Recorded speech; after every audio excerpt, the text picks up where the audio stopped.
The Founding Fathers. The visionary leaders who created a nation. Chapter 1. The Roots of Revolution. The roots of the American Revolution can be traced back to the early lives of the Founding Fathers, each shaped by distinct influences that would guide their future actions. Many were born into families of relatively modest means, but their educational backgrounds often set them apart from their peers. Figures like George Washington, Thomas Jefferson, and Benjamin Franklin were introduced to classical education, with a focus on self-reliance and the values of Enlightenment thinkers. This early exposure to ideas about liberty, governance, and human rights would later resonate throughout their decisions in the years leading to independence. As these young men matured, the influence of European intellectual movements such as the Enlightenment became evident. Enlightenment thinkers like John Locke, Voltaire, and Montesquieu stressed the importance of natural rights, individual liberty, and the separation of powers. These philosophies shaped the thinking of many colonial leaders, who began to question the traditional roles of kings and monarchies in society. The ideas of equality and democratic participation inspired many of the Founding Fathers to envision a society where people could govern themselves. The growing discontent with British rule was another driving force behind the Revolution. Colonists in America felt increasingly alienated from their British counterparts, as laws, taxes, and restrictions began to encroach on their freedoms. The Stamp Act of 1765 and the Townshend Acts of 1767 were among the early sparks of resistance. These acts led to protests and growing resentment, as colonists argued that they should not be taxed without representation in the British Parliament. Events like the Boston Massacre of 1770 and the Boston Tea Party in 1773 further strained relations between the colonies and Britain. These acts of defiance against British authority were met with harsh retaliation, including the Coercive Acts, also known as the Intolerable Acts. These punitive measures convinced many colonists that reconciliation with Britain was no longer possible, pushing them closer to the idea of independence. The image of British tyranny began to resonate widely, uniting many in the cause for a revolution. In 1774, the First Continental Congress convened in Philadelphia, with representatives from 12 of the 13 colonies. The goal of this gathering was to organize a unified response to British policies, seeking redress for colonial grievances. While there were differing opinions on the best course of action, a growing sense of unity and resolve was evident. The Congress called for a boycott of British goods and prepared for the possibility of war, marking a pivotal moment in the struggle for American autonomy. By the time the Second Continental Congress convened in 1775, the call for independence had grown louder. The battles of Lexington and Concord marked the beginning of armed conflict between British forces and colonial militias. In the midst of this chaos, the founders, now deeply committed to the cause of liberty, began to lay the groundwork for an independent nation. They would come together to draft the Declaration of Independence, setting in motion a new chapter in world history, one where the roots of revolution would ultimately bear fruit in the birth of the United States. The early life of the founders. The early lives of the American Founding Fathers were marked by diverse backgrounds and experiences, yet each one played a critical role in shaping the future of the nation. Many were born in the 1730s and 1740s in the American colonies, which were still part of the British Empire. These men grew up in a world that was vastly different from the one that would exist after the Revolution. Though most came from different social classes and regions, they shared a commitment to education and self-improvement that would influence their political ideologies. George Washington, for instance, was born into a moderately prosperous family in Virginia. Though he did not have a formal college education, he was tutored at home, focusing on subjects like surveying and the classics. Washington's early life as a land surveyor gave him a deep understanding of the frontier and the land, experiences that later shaped his leadership during the Revolution. His military service during the French and Indian War further honed his skills, providing him with the foundation to become a key leader during the Revolution. Thomas Jefferson's upbringing was quite different. Born to a wealthy family in Virginia, Jefferson had the privilege of a formal education, attending the College of William and Mary. His intellectual pursuits were diverse, and he was particularly influenced by Enlightenment thinkers, including John Locke and Montesquieu. Jefferson's early exposure to these ideas played a significant role in shaping his views on government, liberty, and individual rights, which he later articulated in the Declaration of Independence. Benjamin Franklin, on the other hand, was born into a modest family in Boston. With little formal schooling, Franklin's early life was defined by his curiosity and relentless pursuit of self-education. He worked as an apprentice to his brother, a printer, before starting his own printing business in Philadelphia. Franklin's entrepreneurial spirit, scientific curiosity, and diplomatic skills would later make him an influential figure in both the American Revolution and the formation of the new nation. John Adams, a Massachusetts native, came from a more humble background than many of his peers. His father was a farmer, and Adams grew up working the land, but he was also an avid reader and a dedicated student. After attending Harvard College, Adams became a lawyer and quickly established himself as a strong advocate for colonial rights.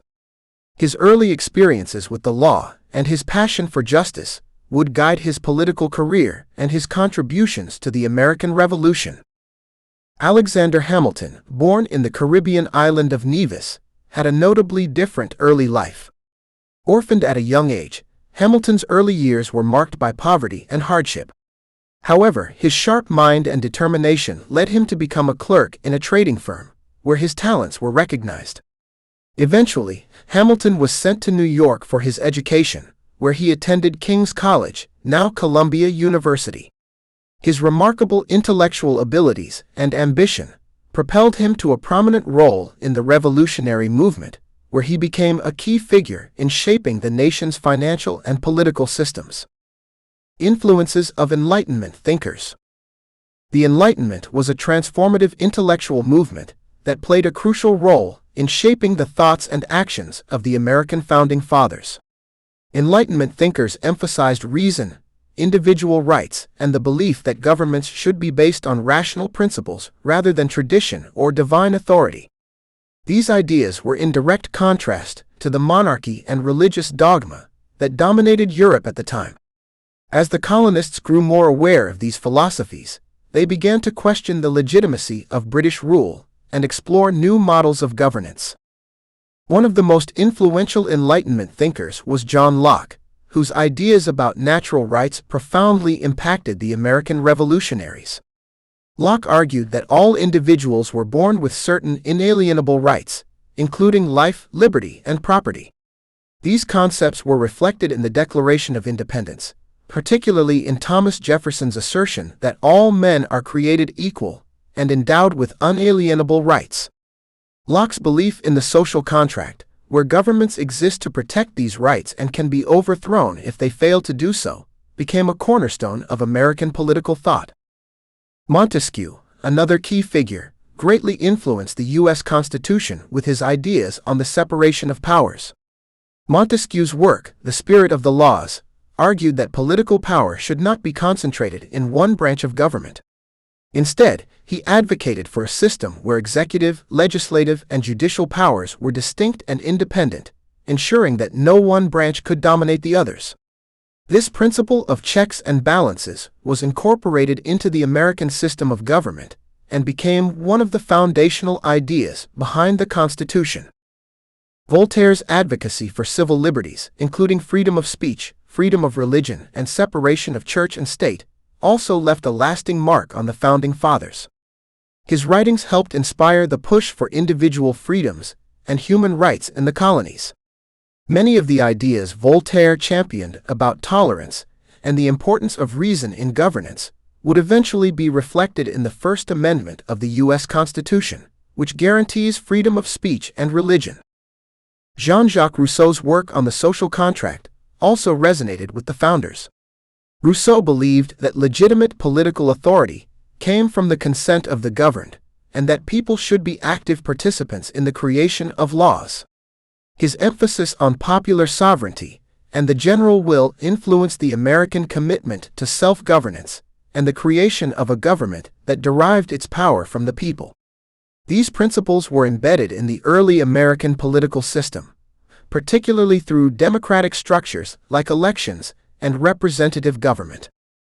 Lastly, the influence of Enlightenment thinkers was also evident in the Founding Fathers' commitment to secular governance.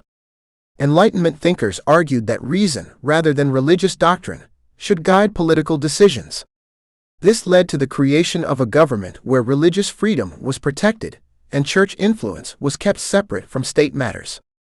The American experiment in democracy was a reflection of these Enlightenment ideals, which aimed to create a society based on reason, liberty, and justice rather than religious authority or monarchical rule. The road to independence. The road to American independence was shaped by mounting tensions between the colonies and Great Britain, which had been growing for years.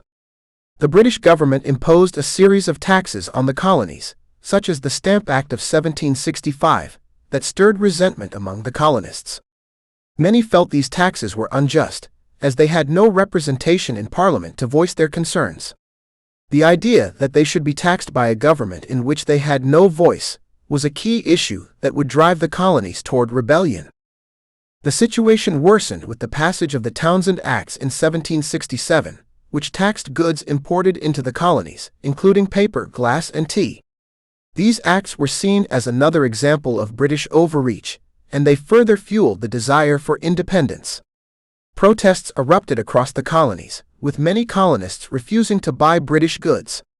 These acts were eventually repealed in 1770, but the damage had been done, and the seeds of revolution had been planted. The Boston Massacre in 1770 was another pivotal event that increased tensions. British soldiers, stationed in the city to maintain order, clashed with a crowd of colonists, leading to the deaths of 5 colonists. This incident was widely publicized by colonial leaders like Paul Revere and Samuel Adams, who used it to stir anti-British sentiment. The massacre became a symbol of British tyranny and helped unite the colonies against what they saw as oppressive British rule. In 1773, the British government passed the Tea Act, which gave the British East India Company a monopoly on tea sales in the colonies and allowed the company to sell surplus tea directly to the colonists at a reduced tax. This act led to the famous Boston Tea Party, where colonists, disguised as Native Americans, boarded British ships and dumped an entire shipment of tea into Boston Harbor. This bold act of defiance prompted Britain to respond with the Coercive Acts, also known as the Intolerable Acts, which further restricted colonial freedoms. The response to the Intolerable Acts was swift and resolute. In 1774, the colonies convened the First Continental Congress in Philadelphia to discuss their grievances and formulate a unified response. The Congress called for a boycott of British goods and established the Continental Association to enforce the boycott.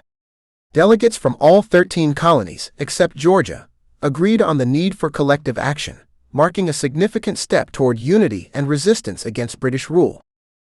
By 1775, the situation had escalated into open conflict. The battles of Lexington and Concord in April 1775 marked the first military engagements between British forces and colonial militias. The shot heard round the world signaled the beginning of the Revolutionary War. The colonists, now fully committed to their cause, sought independence from Britain, setting the stage for the drafting of the Declaration of Independence and the formation of a new nation. Chapter 2: The Road to Revolution. The road to revolution in America was paved with years of escalating tension and dissatisfaction with British rule. After the end of the French and Indian War in 1763, Britain found itself deeply in debt and turned to the American colonies to help pay for the war. The British government began imposing taxes on the colonies, like the Sugar Act and Stamp Act, which were viewed as unfair since the colonies had no representation in Parliament. This sparked widespread protests and resistance across the colonies, as many began to question the legitimacy of British authority over them. In 1766, after intense colonial protests, the British government repealed the Stamp Act but passed the Declaratory Act, asserting Parliament's right to tax and govern the colonies in all cases whatsoever. This act made it clear that the struggle was not just about specific taxes, but about the larger question of who had the right to govern the colonies. This declaration enraged the colonists, who were becoming more united in their belief that they should govern themselves without interference from Britain. The situation worsened with the passage of the Townshend Acts in 1767, which placed duties on imported goods like glass, tea, and paper. These new taxes were seen as another attempt to control the colonies without their consent, and they led to a wave of protests, boycotts, and the formation of resistance groups like the Sons of Liberty. Colonial leaders began to coordinate their actions more effectively, organizing boycotts of British goods, and promoting the idea of American unity against British oppression. Tensions reached a boiling point in 1770 with the Boston Massacre, where British soldiers opened fire on a crowd of colonists, killing 5. The event was used by colonial leaders, especially Paul Revere and Samuel Adams, as propaganda to rally public sentiment against British rule. The massacre, though isolated, became a symbol of British tyranny and further united the colonies in their resistance efforts. In 1773, the British government passed the Tea Act, which granted the British East India Company a monopoly on tea sales in the colonies. This act angered colonists, who viewed it as another example of Britain trying to control them economically. In response, the colonists organized the Boston Tea Party, where they boarded British ships and dumped 342 chests of tea into Boston Harbor. This dramatic act of defiance led to even harsher British measures, including the Coercive Acts, which were seen as punishment for the colony's disobedience. By the spring of 1775, tensions between Britain and the colonies had reached a breaking point. The British Army moved to seize colonial weapons in Concord, Massachusetts, leading to clashes with local militias in the battles of Lexington and Concord. These battles marked the official beginning of the Revolutionary War, and the colonists' desire for independence had now transformed into an outright armed conflict. This turning point made it clear that the colonies were on the path to revolution, with no return to British rule in sight. Tensions with Great Britain. The tension between the American colonies and Great Britain began to build after the conclusion of the French and Indian War in 1763. The war had left Britain with a massive debt, and the British government looked to the colonies to help pay for the costs of defending their territories. To raise revenue, Britain imposed several new taxes on the colonies, starting with the Sugar Act in 1764, followed by the Stamp Act in 1765. These taxes were seen by the colonists as an unjust burden, especially since they had no representation in the British Parliament, which was making the decisions. The colonies responded to these new taxes with widespread protests, including petitions and boycotts of British goods. The Stamp Act Congress of 1765 marked the first organized colonial resistance, bringing together representatives from 9 colonies. They argued that only their own colonial assemblies had the right to tax them, not a distant parliament. While the British government initially ignored these protests, the growing unrest in the colonies made it clear that the relationship was increasingly strained. In 1766, after intense pressure from colonial resistance, the British government repealed the Stamp Act, but issued the Declaratory Act, which asserted that Parliament had the right to tax and govern the colonies in all matters. This only further angered the colonists, who felt that their rights as Englishmen were being violated. The Declaratory Act made it clear that the British were determined to retain control over the colonies, regardless of colonial opposition. The Townshend Acts of 1767 brought further tension, as they imposed duties on imported goods such as paper, glass, and tea. These taxes were seen as another example of Britain trying to control the colonies without their consent. Once again, the colonists reacted with protests and boycotts. Groups like the Sons of Liberty became more active, organizing efforts to resist British policies and calling for unity among the colonies. The situation took a violent turn in 1770 with the Boston Massacre, where British soldiers opened fire on a crowd of colonists, killing 5. This incident was widely publicized by colonial leaders, who used it to inflame anti-British sentiment. The massacre further solidified the colonists' belief that British rule was oppressive and unjust, pushing many toward the idea of independence. The growing divide between the two sides was now more than just political, it was increasingly personal and violent. In 1773, the British government passed the Tea Act, which granted the British East India Company a monopoly on tea sales in the colonies. This act was seen as an attempt to undermine colonial merchants and further tighten British control over the colonies. In response, the colonists staged the Boston Tea Party, an act of defiance that saw colonists dump an entire shipment of tea into Boston Harbor. This bold act of resistance led to the British imposing the Coercive Acts, which further limited colonial self-governance, setting the stage for even greater confrontation and the eventual push for independence. The First Continental Congress. The First Continental Congress convened in Philadelphia in September 1774 as a response to the British government's harsh measures, particularly the Coercive Acts. 12 of the 13 colonies sent representatives, with Georgia being the only colony to abstain. The delegates gathered to address colonial grievances and seek a unified response to Britain's oppressive policies. It was an important first step in creating a sense of unity among the colonies, who until then had largely acted independently of one another. The Congress was dominated by influential colonial leaders such as Patrick Henry, George Washington, John Adams, and Samuel Adams. Their shared goal was to organize a collective resistance to British actions, including the Intolerable Acts. During the meeting, they discussed various strategies to oppose Britain, such as economic boycotts, the formation of militias, and diplomatic pressure. They also formulated a Declaration of Rights and Grievances, which outlined the colony's objections to British actions and asserted their rights as Englishmen. One of the most significant actions of the First Continental Congress was the decision to call for a boycott of British goods. The delegates established the Continental Association to enforce the boycott, urging all colonies to cease importing British goods and to stop exporting American goods to Britain. This widespread boycott was seen as a means of economically pressuring Britain to reconsider its policies. It marked the first coordinated effort among the colonies to challenge British authority in a unified way. While the Congress was firm in its opposition to British policies, there was still a degree of uncertainty about how far the colonies should go in their resistance. Some delegates, like John Adams, believed that independence might be the eventual goal, while others, like John Dickinson, sought to reconcile with Britain and avoid conflict. This division within the Congress reflected the broader debate in the colonies between those advocating for a more radical break with Britain and those seeking a more moderate solution.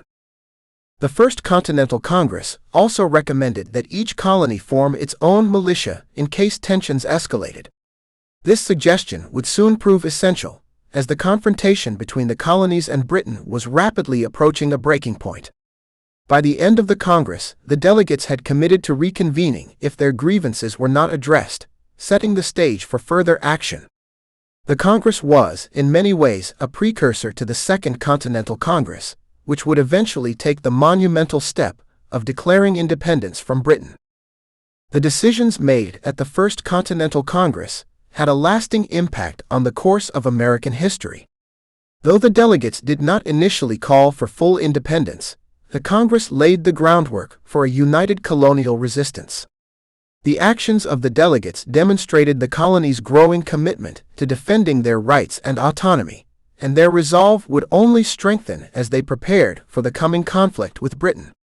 The First Continental Congress was a crucial moment in the road to revolution, signaling the colonies' willingness to unite against British rule. The Battles of Lexington and Concord.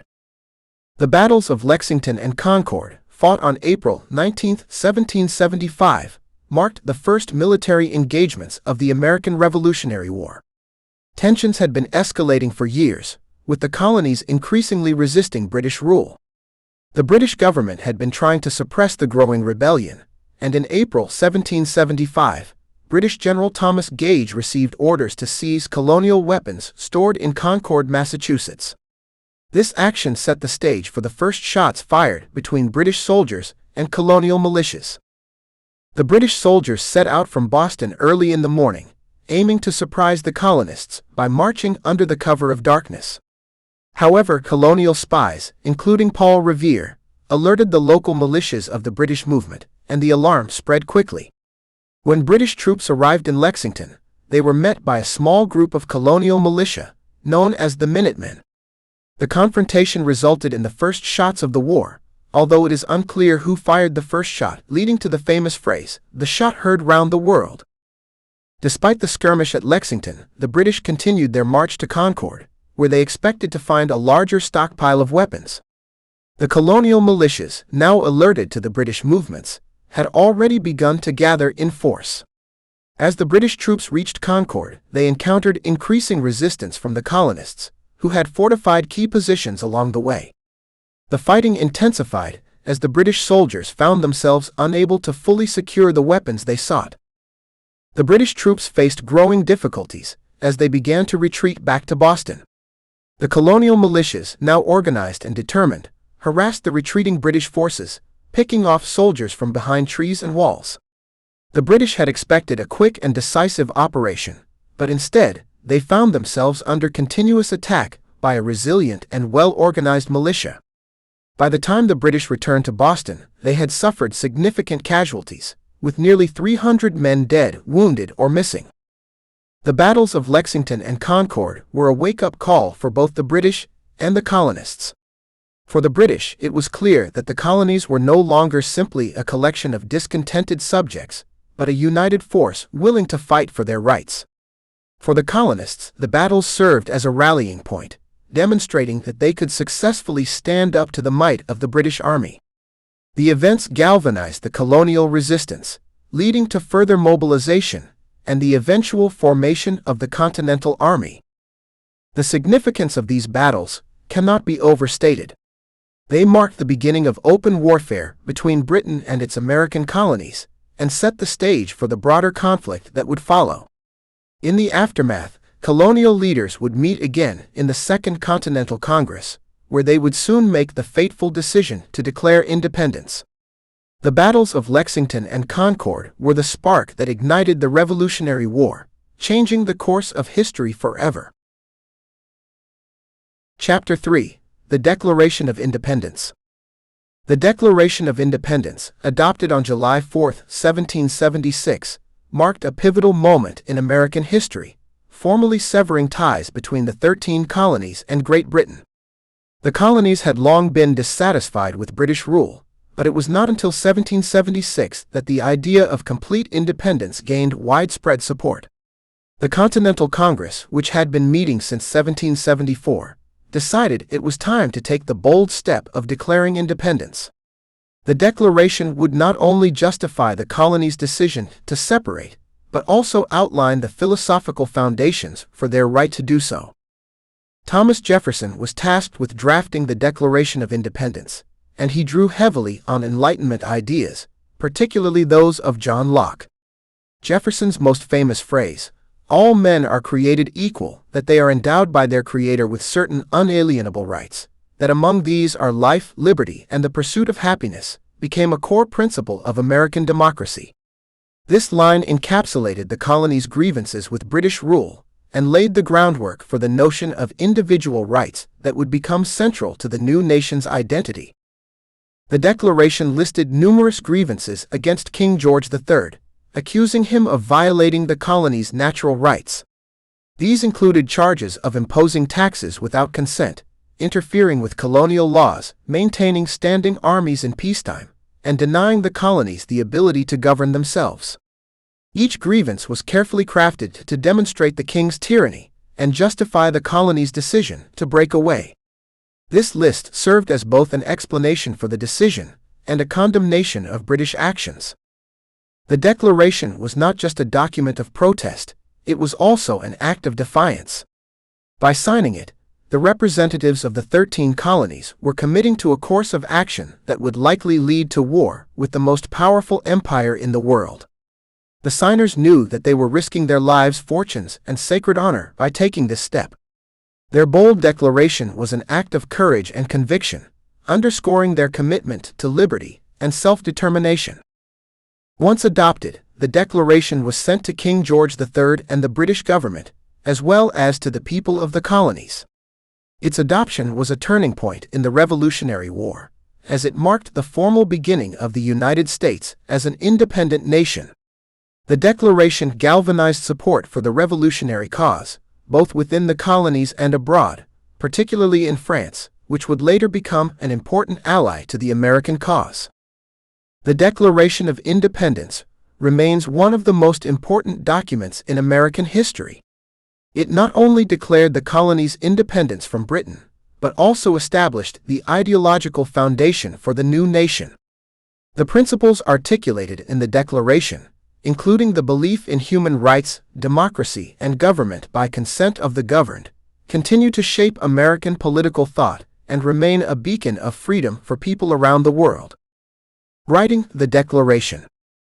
The process of writing the Declaration of Independence began in June 1776, when the Continental Congress appointed a committee to draft the document. The committee was made up of 5 men: Thomas Jefferson, John Adams, Benjamin Franklin, Roger Sherman, and Robert R. Livingston. Though the committee was tasked with creating the Declaration, Jefferson, the youngest and most eloquent of the group, was chosen to write the first draft. His well-regarded intellect and writing style made him the natural choice to articulate the colony's reasons for seeking independence. Jefferson's draft was deeply influenced by Enlightenment ideals, particularly the works of philosophers like John Locke, who emphasized natural rights and the social contract. Jefferson believed that all men were born with certain unalienable rights, including life, liberty, and the pursuit of happiness.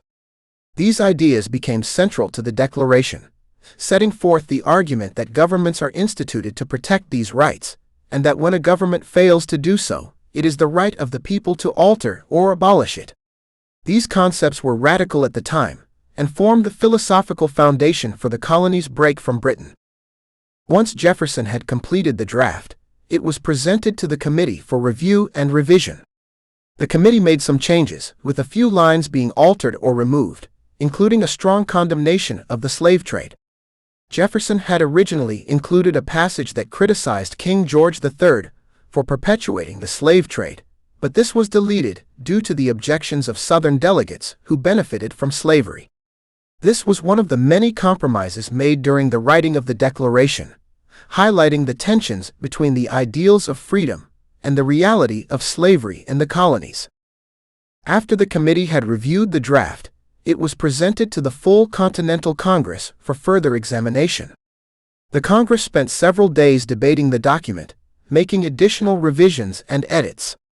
One of the most significant changes involved the phrasing of the introduction and the grievances listed against King George III.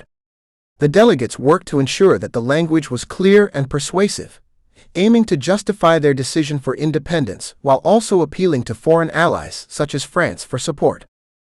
On July 2, 1776, the Continental Congress voted to approve the Declaration of Independence, though it was not formally adopted until 2 days later, on July 4, when the final version was signed.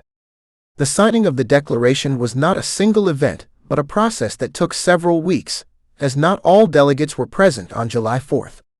Some signed it later, including prominent figures such as John Hancock, whose bold signature became symbolic of the document's significance. The writing of the Declaration was a momentous occasion in American history, as it provided the justification for the colony's break from Britain. It also set forth a new vision for the future of the United States, grounded in the principles of equality, individual rights, and democratic governance. Jefferson's eloquent language and the committee's careful revisions ensured that the Declaration would not only be a call for independence, but also a lasting statement of the ideals that would shape the nation for generations to come. The signers and their motives. The signers of the Declaration of Independence were a diverse group of men, representing the 13 colonies, each with their own backgrounds, interests, and motivations. Among them were lawyers, farmers, merchants, and military leaders, but they all shared a common desire for liberty and a belief in the colony's right to self-govern. The act of signing the Declaration was not only a statement of political ideology, but also a bold declaration of rebellion against the British Crown. For these men, signing the document was a risk that carried significant personal and professional consequences. Some signers, like Thomas Jefferson, John Adams, and Benjamin Franklin, were already well-known figures in the colonies, and their involvement in the Revolution was driven by their deep commitment to Enlightenment principles. They saw the Declaration as a way to secure the natural rights of the American people and create a new, just government. These men believed that the colonies had the right to break away from Britain and establish a system based on liberty and equality. Their motives were largely rooted in political philosophy and the desire to create a society that reflected the ideals of freedom. Other signers, like Samuel Adams and John Hancock, had been involved in resistance to British rule long before the Declaration was drafted. They had played leading roles in organizing protests, such as the Boston Tea Party, and had been vocal in their opposition to British policies. For these men, signing the Declaration was the culmination of years of activism, and they were determined to see the colonies break free from British tyranny. Their motives were more immediate, rooted in their desire to see an end to British control and the establishment of an independent American government. Some of the signers had more pragmatic reasons for supporting the Declaration, including economic interests and the desire to preserve colonial autonomy. Men like Robert Morris and James Wilson were merchants and financiers who understood the economic impact of British policies on the colonies. They saw independence as the best way to secure economic prosperity and open new opportunities for trade and growth. For them, the Declaration was a way to protect their economic interests and ensure that the colonies could chart their own course without interference from Britain. There were also signers who were motivated by regional concerns and the desire to protect local sovereignty. Delegates from southern colonies, like Virginia's Richard Henry Lee and South Carolina's Thomas Lynch, Jr., were particularly focused on preserving the social and economic structures of their states. Slavery was a contentious issue among the signers, and many of the southern delegates were motivated by a desire to maintain the institution of slavery, which they saw as essential to their economy. These regional concerns shaped their support for independence, even as they were forced to navigate the contradiction between the principles of liberty and the realities of slavery. Finally, the act of signing the Declaration of Independence was deeply personal for many of the men involved. By signing the document, they were committing themselves to the cause of independence, knowing that they risked their lives, their fortunes, and their honor. The Declaration was a bold statement of defiance, and the signers were willing to stand by their decision, no matter the personal cost. For them, the struggle for independence was not just a political cause, but a deeply moral one, and they were determined to see it through to the end, regardless of the consequences. The impact of the Declaration. The Declaration of Independence had an immediate and profound impact on both the American colonies and the broader world. For the colonies, it represented a formal break from British rule, asserting their right to govern themselves and to seek independence. It galvanized the colonial population, giving the Revolution a clear and justifiable cause. The Declaration also united the colonies in a common purpose, providing a rallying point for those who were uncertain about the revolutionary cause or still loyal to Britain. Internationally, the Declaration sent a clear message that the United States was a new nation, no longer bound by British authority. It caught the attention of European powers, particularly France, who saw an opportunity to weaken Britain by supporting the American cause. The French were already sympathetic to the ideals of the Revolution, and after the Declaration, began providing critical military and financial support to the Americans. The Declaration thus helped secure the alliances that were vital to the success of the Revolutionary War. The Declaration also served as a beacon for other oppressed peoples around the world. Its articulation of inalienable rights, such as life, liberty, and the pursuit of happiness, inspired countless individuals and movements fighting for freedom and self-determination. In the years and centuries that followed, many other nations and groups invoked the principles in the Declaration to justify their own struggles for independence and human rights. Its influence extended far beyond the borders of the newly formed United States, leaving an indelible mark on global political thought. Domestically, the Declaration had a profound impact on the structure of the new American government. It articulated a vision of a government based on the consent of the governed, challenging the traditional monarchy-based system of rule. This concept would be central to the creation of the U.S. Constitution in 1787. The Declaration laid the ideological groundwork for a political system built on democracy and the protection of individual rights, ideas that would continue to evolve as the country grew. The Declaration of Independence also had a significant impact on the institution of slavery in America. While the document declared that all men are created equal, the reality of slavery in the Southern colonies posed a contradiction to these ideals. The fight for independence and the recognition of human rights would eventually lead to a moral and political reckoning with slavery, culminating in the Civil War nearly a century later. The Declaration's promises of liberty and equality provided a powerful moral argument for the abolitionist movement. Finally, the Declaration's legacy has been enduring, shaping American political identity and values for over 2 centuries. It continues to serve as a powerful symbol of freedom, democracy, and human rights, both in the U.S. and around the world. Every generation of Americans has turned to the Declaration for inspiration and guidance, reaffirming the principles of equality, liberty, and justice. The impact of the Declaration extends far beyond the Revolutionary War, remaining a touchstone for debates on the nature of government and the rights of individuals. Chapter 4: The War for Independence. The War for Independence, also known as the American Revolutionary War, began in 1775 and lasted until 1783. The first battles at Lexington and Concord had sparked open conflict between British troops and colonial militias, but the war quickly escalated into a full-scale struggle for independence. While the colonies had limited resources compared to the mighty British Empire, they were united by a common cause and a determination to secure their freedom. The war would be long and brutal, but it marked the beginning of the United States' fight for self-determination. The early years of the war were difficult for the Continental Army, led by George Washington. Washington faced numerous challenges, including a lack of training, equipment, and funds. Despite these obstacles, he was able to keep the army together and score key victories, such as the Battle of Trenton in December 1776, which boosted morale. Washington's leadership would prove crucial, as his ability to inspire his troops and maintain their commitment to the cause was a key factor in the ultimate success of the war.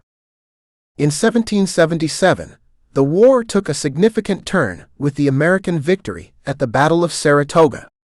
This victory was not only a morale booster, but also a turning point in the war, as it convinced France to formally enter the conflict on the side of the Americans. French support provided the colonies with much-needed military and financial aid, including soldiers, naval forces, and supplies. The alliance with France shifted the balance of power in favor of the colonists and helped turn the tide against Britain. The war was fought on multiple fronts, including battles in the northern and southern colonies as well as at sea. The British Army, under generals like William Howe and Charles Cornwallis, faced a determined and resourceful enemy. American forces used guerrilla tactics and took advantage of the difficult terrain, making it difficult for the British to maintain control. Key battles, such as the Siege of Yorktown in 1781, where British forces were trapped and forced to surrender, marked the end of major military operations in the war. The conflict was not just military, but also psychological, as the war tested the resolve of both the American people and their leaders. The Continental Army faced significant hardships, including lack of supplies, disease, and harsh winter conditions, particularly at Valley Forge. Despite these challenges, the Army endured, and the strength of the revolutionary cause continued to grow. The resilience of the American forces and the support of the French were vital in wearing down the British and securing a path to victory. The Treaty of Paris in 1783 officially ended the war, recognizing the sovereignty of the United States. Britain acknowledged the independence of the colonies, and the new nation was granted control of vast territories in North America. The war for independence had been costly, but the victory paved the way for the establishment of a new nation. The American Revolution not only secured independence, but also inspired future generations to fight for freedom and democracy, both in the United States and around the world. Key battles and strategies. The American Revolutionary War saw numerous key battles that shaped the outcome of the conflict. From the early engagements at Lexington and Concord, the war evolved into large-scale confrontations between British forces and colonial militias. One of the first major battles was the Battle of Bunker Hill in June 1775, where the Continental Army, though technically defeated, inflicted heavy casualties on the British.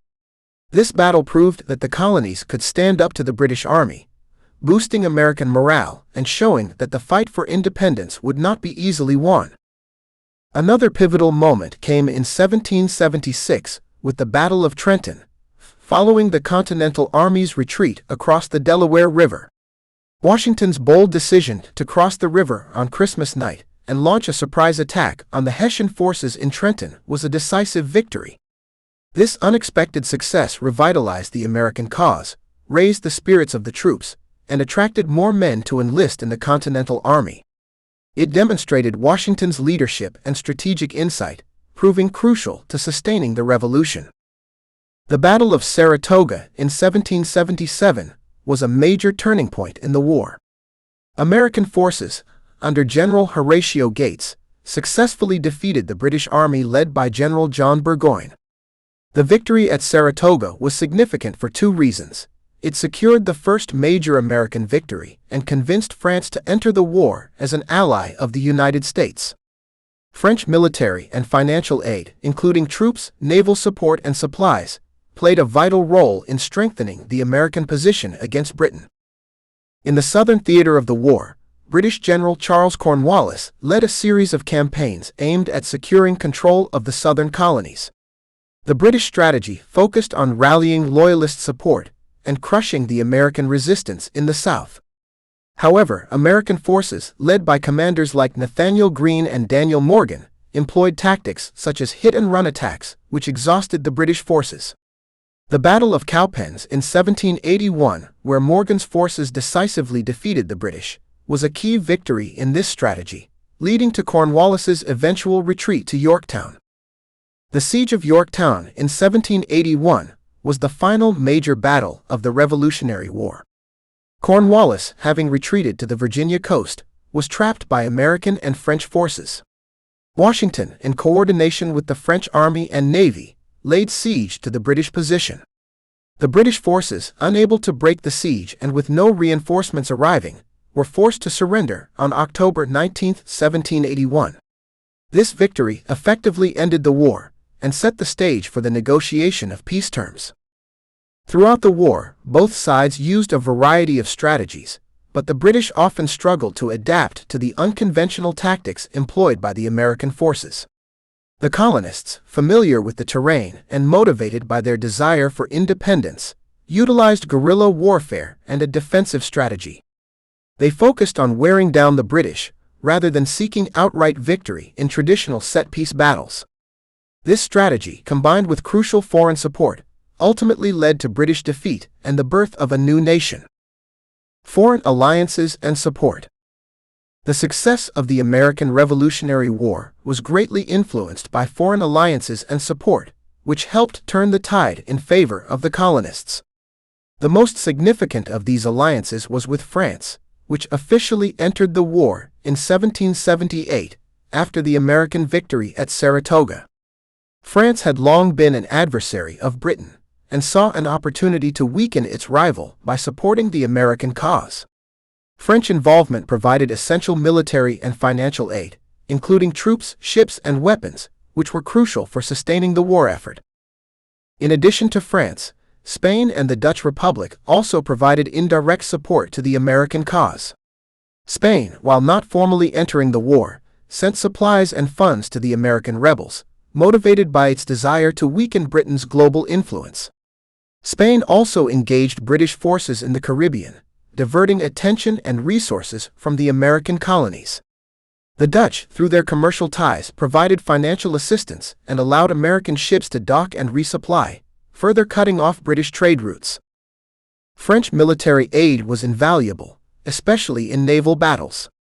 The French Navy played a crucial role in the American victory at the Battle of Yorktown in 1781. French ships, led by Admiral de Grasse, blocked British reinforcements from reaching Cornwallis's forces, effectively trapping them on the peninsula. This French naval superiority, combined with American ground forces under George Washington, forced Cornwallis to surrender, which effectively ended the war. The French also sent a large contingent of troops to assist the Continental Army. General Marquis de Lafayette, a young French nobleman, became one of Washington's most trusted commanders. Lafayette's leadership and the contributions of other French soldiers, such as Baron von Steuben, who helped train the Continental Army, were essential in improving the effectiveness of the American military. These skilled soldiers provided critical expertise that the Continental Army lacked in the early stages of the war. The financial support from France and other European countries was also a crucial element in sustaining the revolution. The American colonies, which lacked the funds to maintain a standing army and pay for supplies, relied heavily on loans and grants from France and Spain. French loans allowed the colonies to keep their military efforts going and avoid bankruptcy, ensuring that Washington's army remained operational despite the financial hardships. Foreign support did not come without challenges.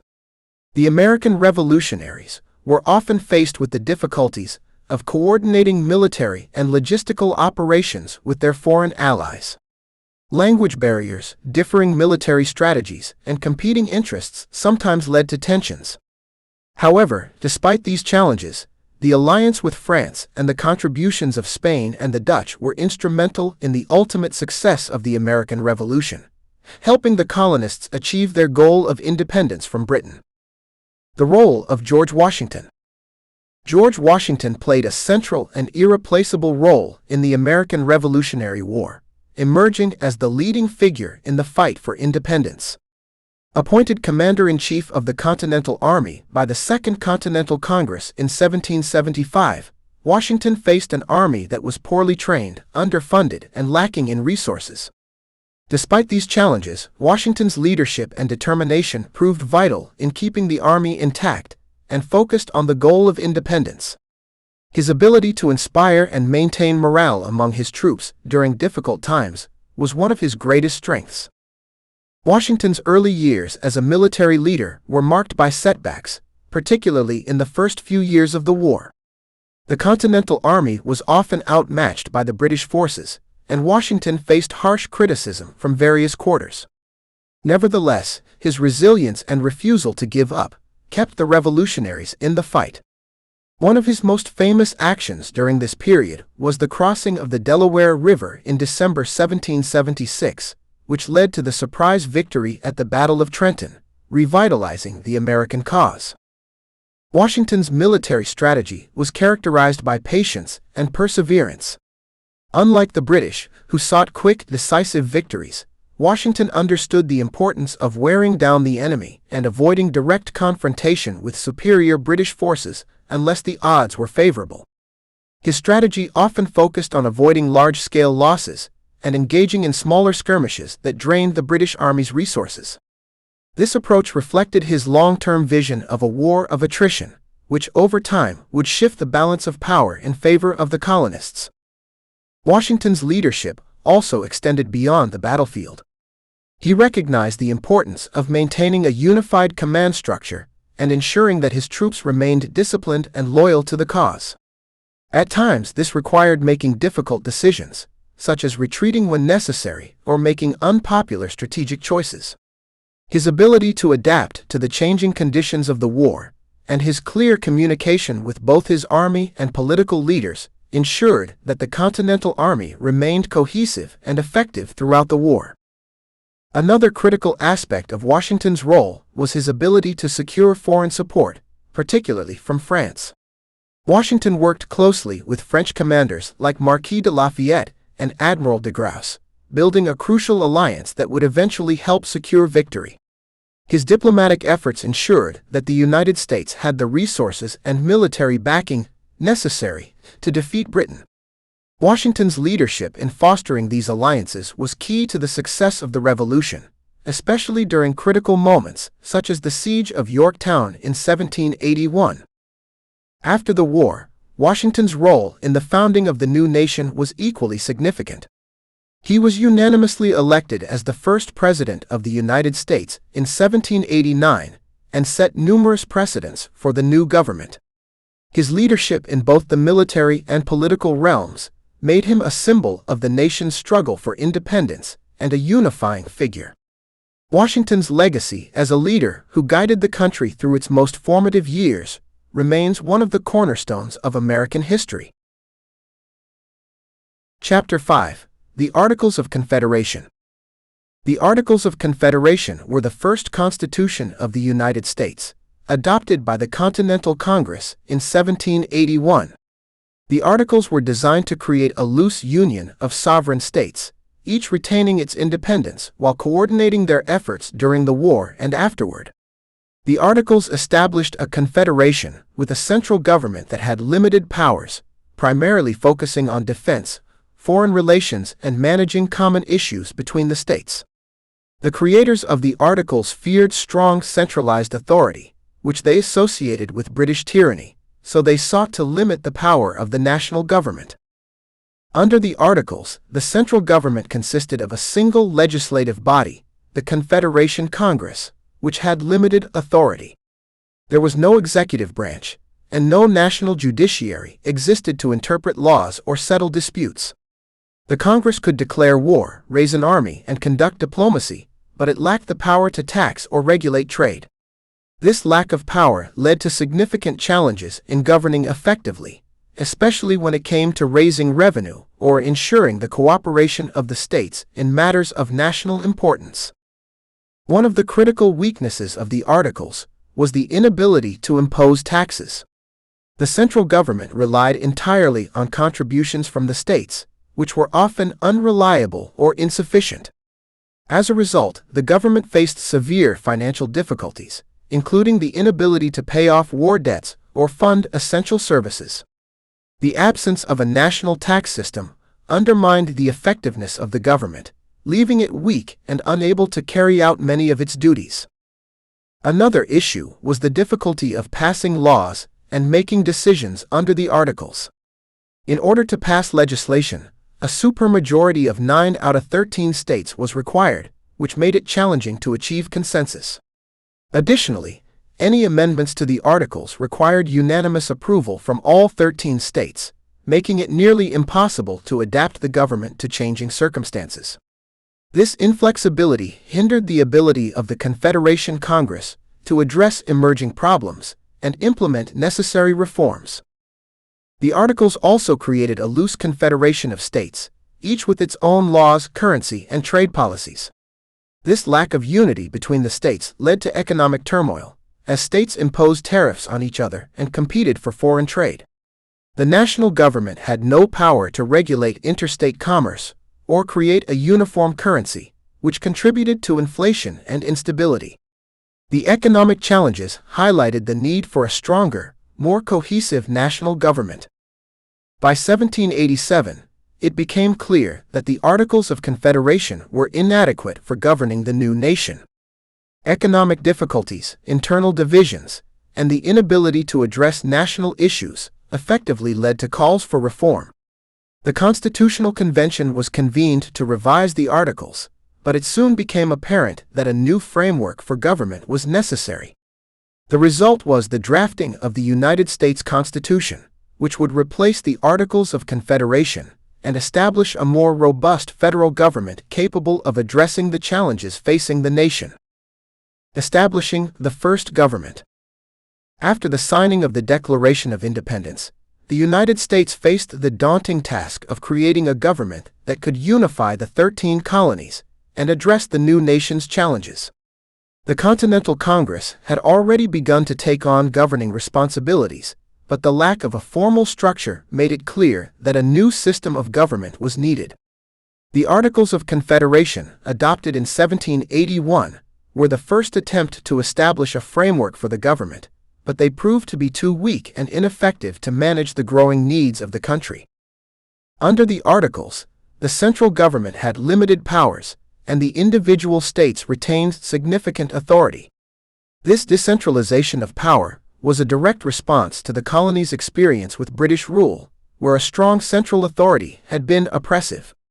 However, the lack of a strong national government created problems, including an inability to regulate trade, collect taxes, or maintain a stable economy. These issues highlighted the need for a more effective system to address national concerns while still respecting the sovereignty of the states.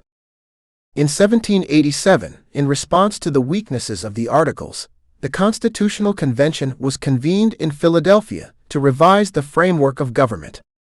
Delegates from 12 of the 13 states gathered to create a new constitution that would provide a stronger federal government. The key figures at the convention, such as George Washington, James Madison, and Benjamin Franklin, worked tirelessly to create a new structure that balanced the need for central authority with the preservation of states' rights. One of the most contentious issues at the convention was how to structure the legislative branch. The Virginia plan proposed a bicameral legislature based on population, which would benefit larger states, while the New Jersey plan called for equal representation for all states regardless of size. The Great Compromise, also known as the Connecticut Compromise, resolved this issue by creating a bicameral Congress, with the House of Representatives based on population and the Senate offering equal representation for each state. This compromise was essential in bringing the states together to support the new government. Another important issue was how to balance the powers of the federal government with those of the states. The framers of the Constitution sought to create a system of checks and balances, ensuring that no branch of government would become too powerful. The executive, legislative, and judicial branches were established to check each other's powers, while the states retained significant authority over local matters. This system was designed to prevent the rise of a tyrannical government, while ensuring the national government could address broader issues. The result of the Constitutional Convention was the United States Constitution, which was signed on September 17, 1787. The new Constitution established a more effective federal government and included provisions for a stronger central authority, such as the power to levy taxes, regulate trade, and maintain a military. The Constitution also created a system of government that was more adaptable to change, with provisions for amendments and the separation of powers. After vigorous debates and the ratification process, the Constitution was officially adopted in 1789, marking the beginning of a new era in American governance. Strengths and weaknesses. The Articles of Confederation, though crucial in the early years of American independence, had significant strengths and weaknesses that shaped the development of the United States. One of its primary strengths was its role in unifying the 13 colonies during the War for Independence. The Articles provided a framework for the Continental Congress to coordinate the colonies' efforts against Britain, allowing for the creation of the Continental Army and the negotiation of foreign alliances, such as the one with France. Without the Articles, the fledgling country might have lacked a unified approach to the war effort. Another strength of the Articles was the emphasis on state sovereignty. Each state retained its independence and had control over its own laws, taxes, and military, which reflected the colonists' distrust of a strong central government after their experiences with British rule. This decentralization allowed the states to maintain their autonomy and make decisions based on local needs. The Articles also established a precedent for the creation of new states, allowing for the expansion of the nation beyond its original borders, particularly through the Northwest Ordinance of 1787. However, the weaknesses of the Articles soon became apparent. The most significant weakness was the inability of the central government to levy taxes. Instead, the government had to rely on voluntary contributions from the states, which were often inconsistent and insufficient. As a result, the government struggled to pay off war debts, fund operations, or maintain a standing army. This financial instability severely hindered the government's ability to function effectively and address national issues. Another major flaw was the lack of a strong executive branch. The Articles created a unicameral legislature with no separate executive branch or national judiciary. As a result, there was no clear leader to enforce laws or policies, and no independent judiciary to resolve disputes between states. This lack of centralized leadership led to inefficiency and inaction, especially in situations that required swift decision-making or the resolution of conflicts between states. The Articles also failed to provide the federal government with the power to regulate commerce between the states or with foreign countries. This led to economic instability, as individual states imposed tariffs and trade restrictions on each other, hindering economic growth. Additionally, the inability to control trade with other nations left the United States vulnerable to exploitation by foreign powers. The lack of a cohesive national economic policy made it difficult for the new nation to establish itself as a stable, prosperous entity. By the mid-1780s, the weaknesses of the Articles were becoming untenable, and many leaders recognized the need for a stronger central government. The Articles' inability to address critical issues such as economic instability, national defense, and interstate relations led to widespread calls for reform. The result was the Constitutional Convention of 1787, where delegates drafted a new constitution that would replace the Articles and create a more powerful federal government.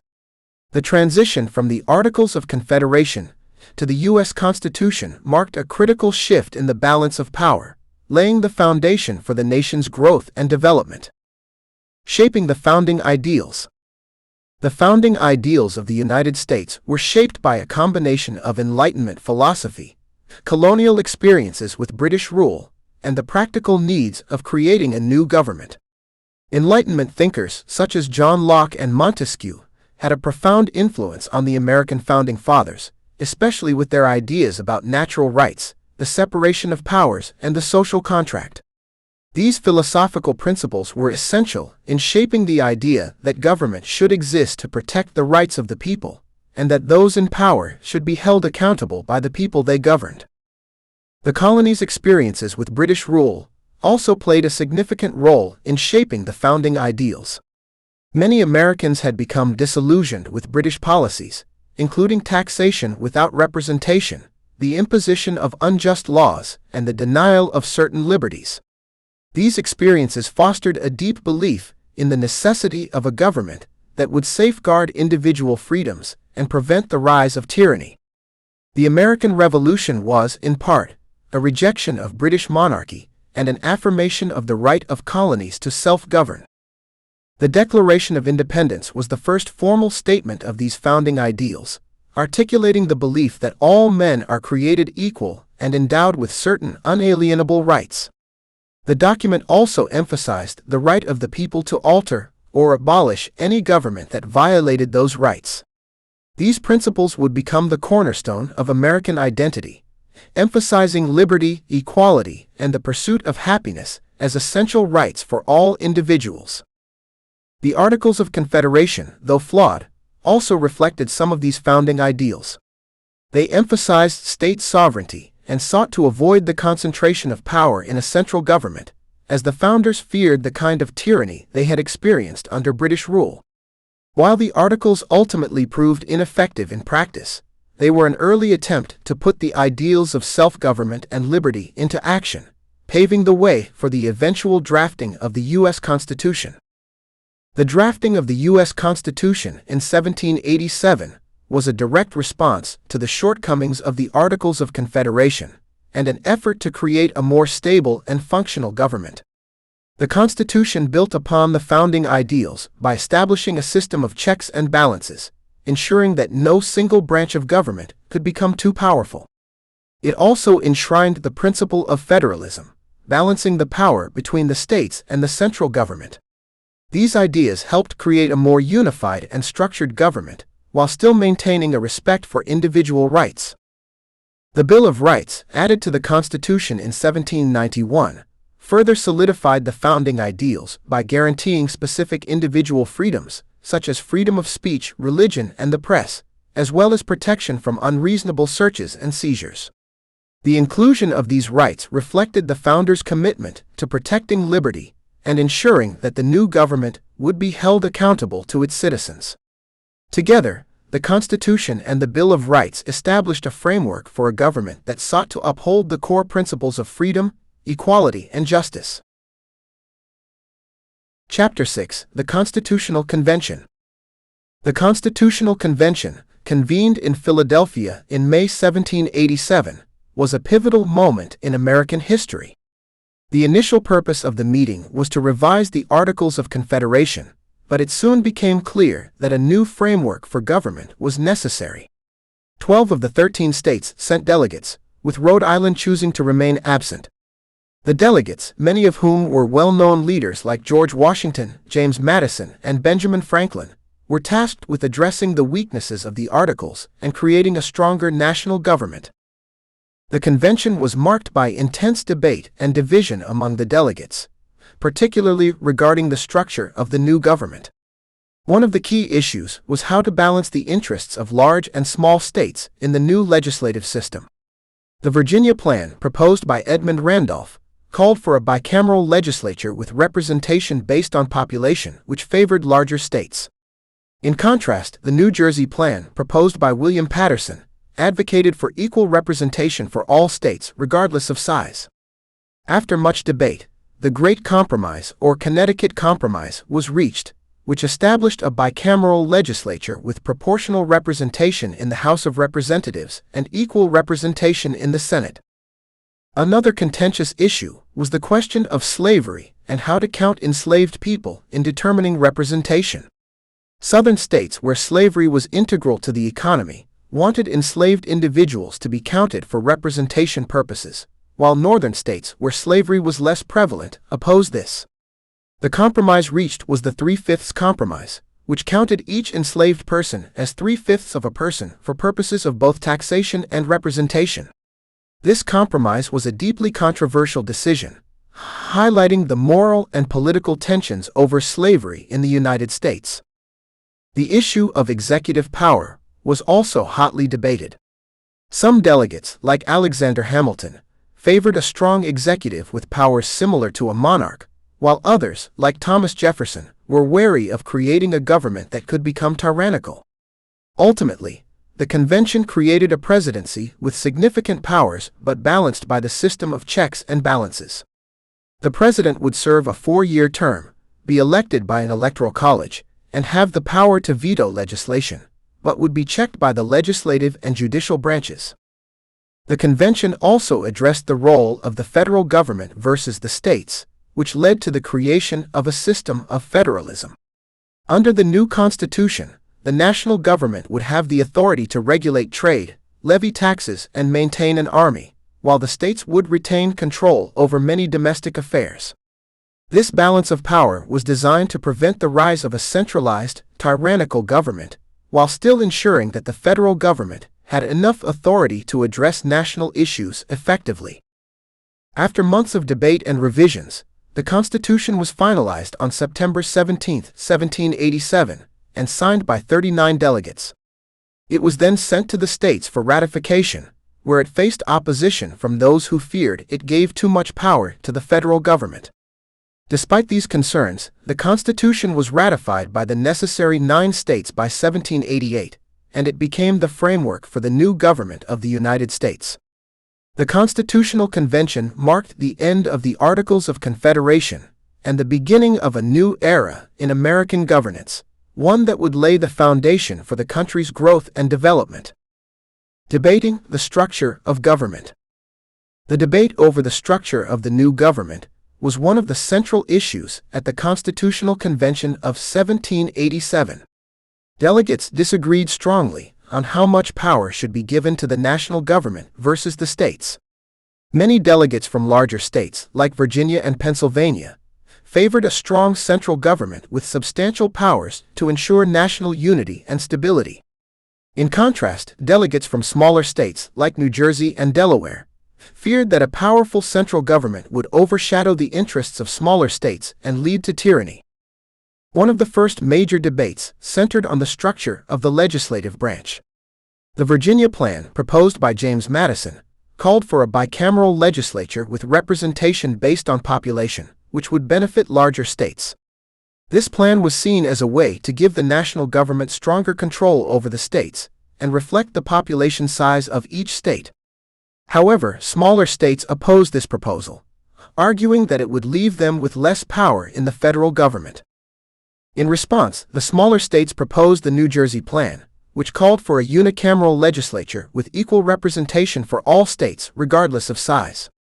This plan aimed to preserve the equality of the states and limit the power of the national government. The debate over these two plans revealed the fundamental division between the large and small states about how the new government should be structured. It also highlighted the difficulty of balancing state sovereignty with the need for a stronger national government. After much debate, the delegates reached a compromise known as the Great Compromise or Connecticut Compromise. This solution established a bicameral legislature, with the House of Representatives apportioned by population, and the Senate providing equal representation for each state. This compromise successfully addressed the concerns of both large and small states, and formed the basis of the legislative structure in the U.S. Constitution.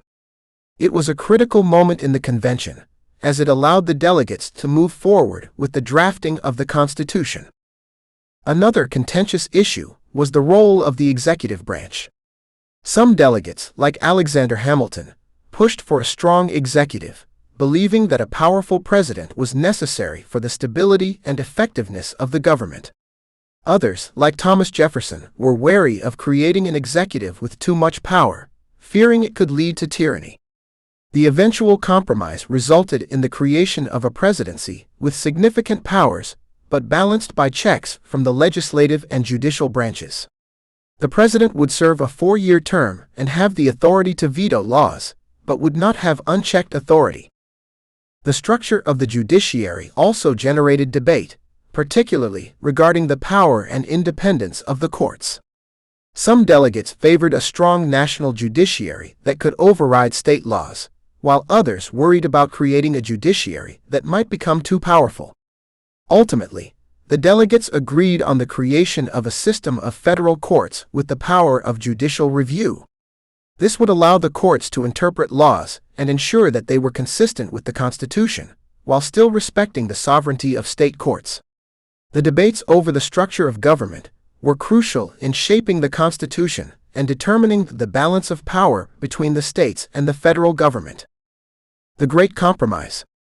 The Great Compromise, also known as the Connecticut Compromise, was a critical solution to one of the most contentious debates at the Constitutional Convention of 1787. The debate revolved around how states should be represented in the new legislative branch of the federal government. Larger states like Virginia proposed the Virginia Plan, which called for a bicameral legislature with representation based on population. Smaller states like New Jersey countered with the New Jersey Plan, which favored equal representation for all states regardless of size. The division between these two plans threatened to derail the convention, but the Great Compromise provided a way forward. The Great Compromise combined elements of both the Virginia and New Jersey plans to create a bicameral legislature. In the lower house, the House of Representatives, representation would be based on population, giving larger states more influence. This satisfied the demands of larger states, which wanted more representation in line with their population sizes. In the upper house, the Senate, each state would have 2 representatives, ensuring equal representation for all states regardless of their size. This element of the compromise addressed the concerns of smaller states, which feared being overwhelmed by the larger ones. The compromise was essential in gaining the support of both large and small states, allowing the Constitutional Convention to proceed. It helped to bridge the gap between the competing interests, preventing a potential deadlock that could have derailed the entire process. The result was a balanced system that represented both the population and the equality of states, ensuring that no state could dominate the legislative process. The compromise ultimately formed the basis of the structure of Congress, with the House of Representatives and the Senate remaining integral to the U.S. government to this day. In addition to resolving the issue of representation, the Great Compromise had broader implications for the nature of the new federal government. By combining elements of both plans, it established a government that balanced the need for national unity with respect for state sovereignty. It reflected the growing understanding that the success of the new nation would depend on cooperation between the federal government and the individual states. This balance of power was crucial in ensuring that both smaller and larger states could feel their interests were represented. The Great Compromise also played a key role in the ratification of the Constitution. It helped to gain the support of those who had been skeptical of the new government, particularly in smaller states that feared they would be sidelined under a population-based system. By offering equal representation in the Senate, the compromise reassured these states that their voices would be heard in the new federal structure. This was instrumental in the eventual approval of the Constitution by the states. The legacy of the Great Compromise can still be seen today in the structure of the U.S. Congress. The system of a bicameral legislature, with the House of Representatives and the Senate, has been a key feature of American government since the adoption of the Constitution. It ensures that both the population of states and the states themselves are represented in the lawmaking process, balancing the need for fairness and equality. The Great Compromise was a defining moment in the creation of the U.S. government, as it provided a solution to one of the most difficult issues of the Constitutional Convention. The ratification process. The ratification process of the United States Constitution began after the document was signed on September 17, 1787. For the Constitution to become the law of the land, it required approval from 9 of the 13 states. Each state held its own ratifying convention, where delegates debated the merits and concerns surrounding the new framework of government. This process marked a critical turning point in American political history, as it shifted the power of approval from state legislatures to specially elected representatives of the people. Supporters of the Constitution, known as Federalists, argued that a strong central government was necessary to maintain order, regulate trade, and unify the nation. They believed the Articles of Confederation had failed to provide a workable system, and that the new Constitution would remedy those deficiencies. Prominent Federalists like Alexander Hamilton, James Madison, and John Jay wrote a series of essays known as the Federalist Papers to explain and defend the Constitution. These essays helped shape public opinion and addressed concerns about the new government's power. Opponents of the Constitution, known as anti-federalists, feared that the new government would be too powerful and threaten individual liberties and state authority. They were concerned about the absence of a Bill of Rights and the potential for tyranny under a strong executive branch. Anti-federalists believed the Constitution favored the wealthy and well-connected at the expense of ordinary citizens. Their criticism sparked heated debates in newspapers, town halls, and ratifying conventions throughout the states.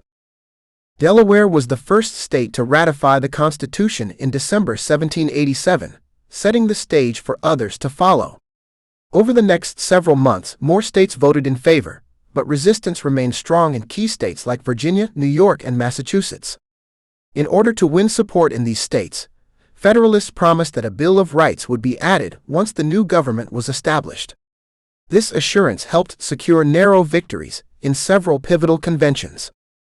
By June 1788, the ninth state, New Hampshire, ratified the Constitution, officially making it the governing document of the United States.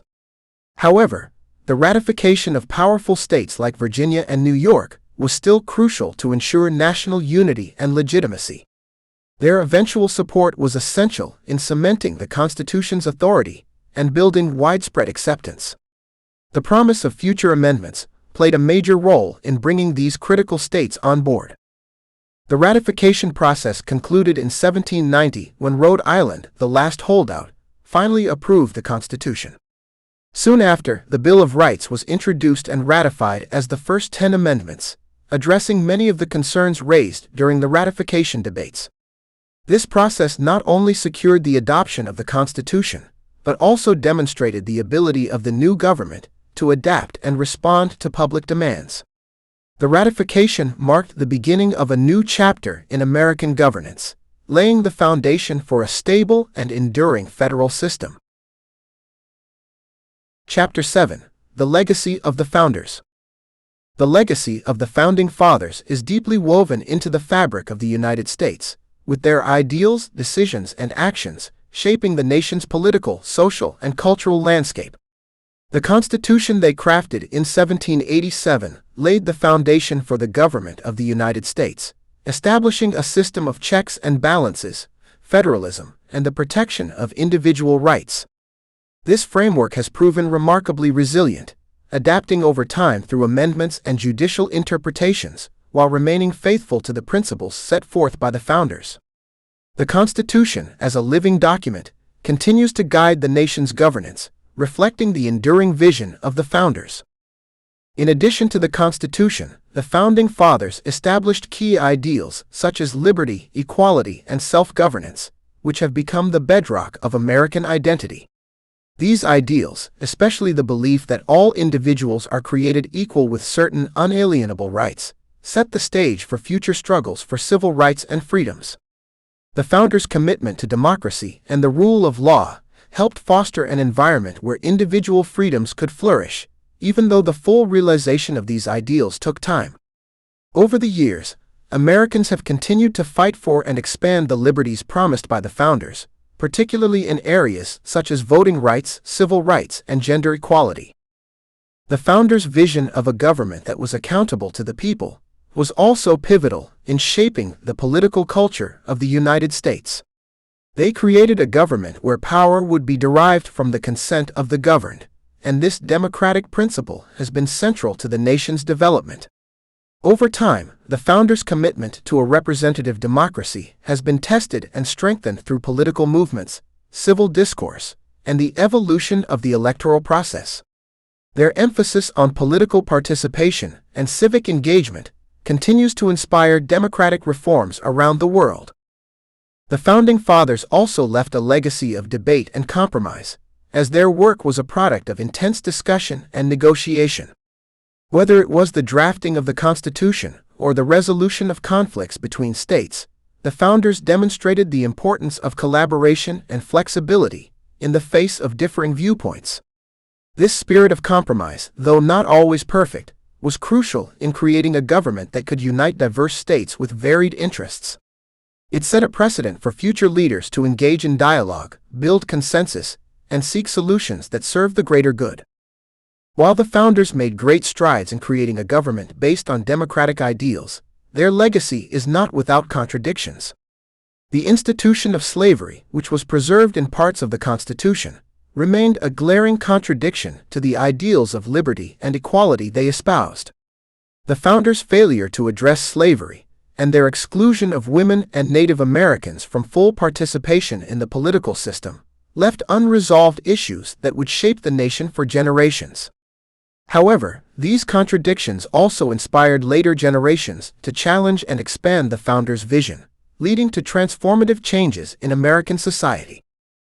Ultimately, the legacy of the founders can be seen in the enduring strength of the United States as a nation of laws, a beacon of democracy, and a land of opportunity.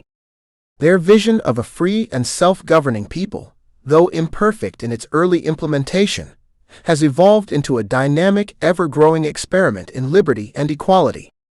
The challenges and triumphs of the American people in the centuries following the founding have been deeply influenced by the principles they established, ensuring that their legacy remains a powerful force in shaping the future of the nation. The birth of a new nation.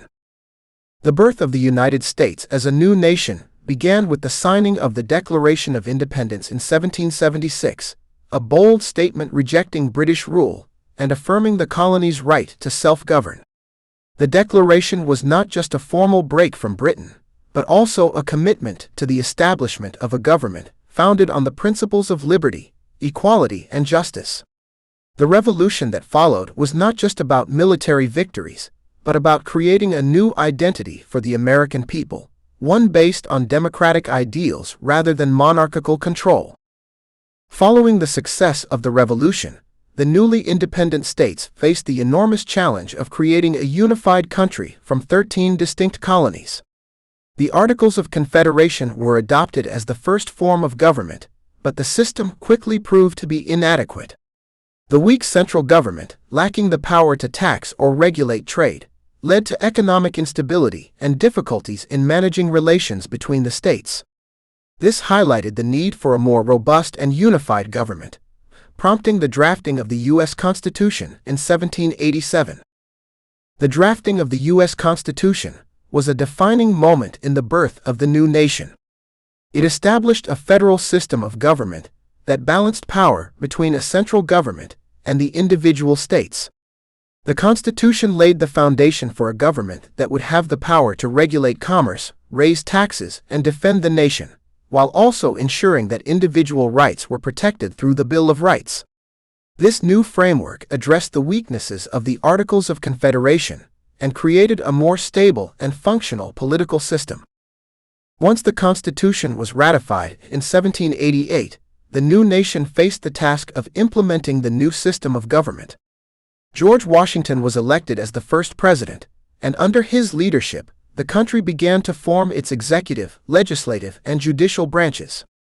Washington's presidency set important precedents for the functioning of the federal government, including the creation of a cabinet and the establishment of executive powers. These early steps helped solidify the United States as a functioning democracy.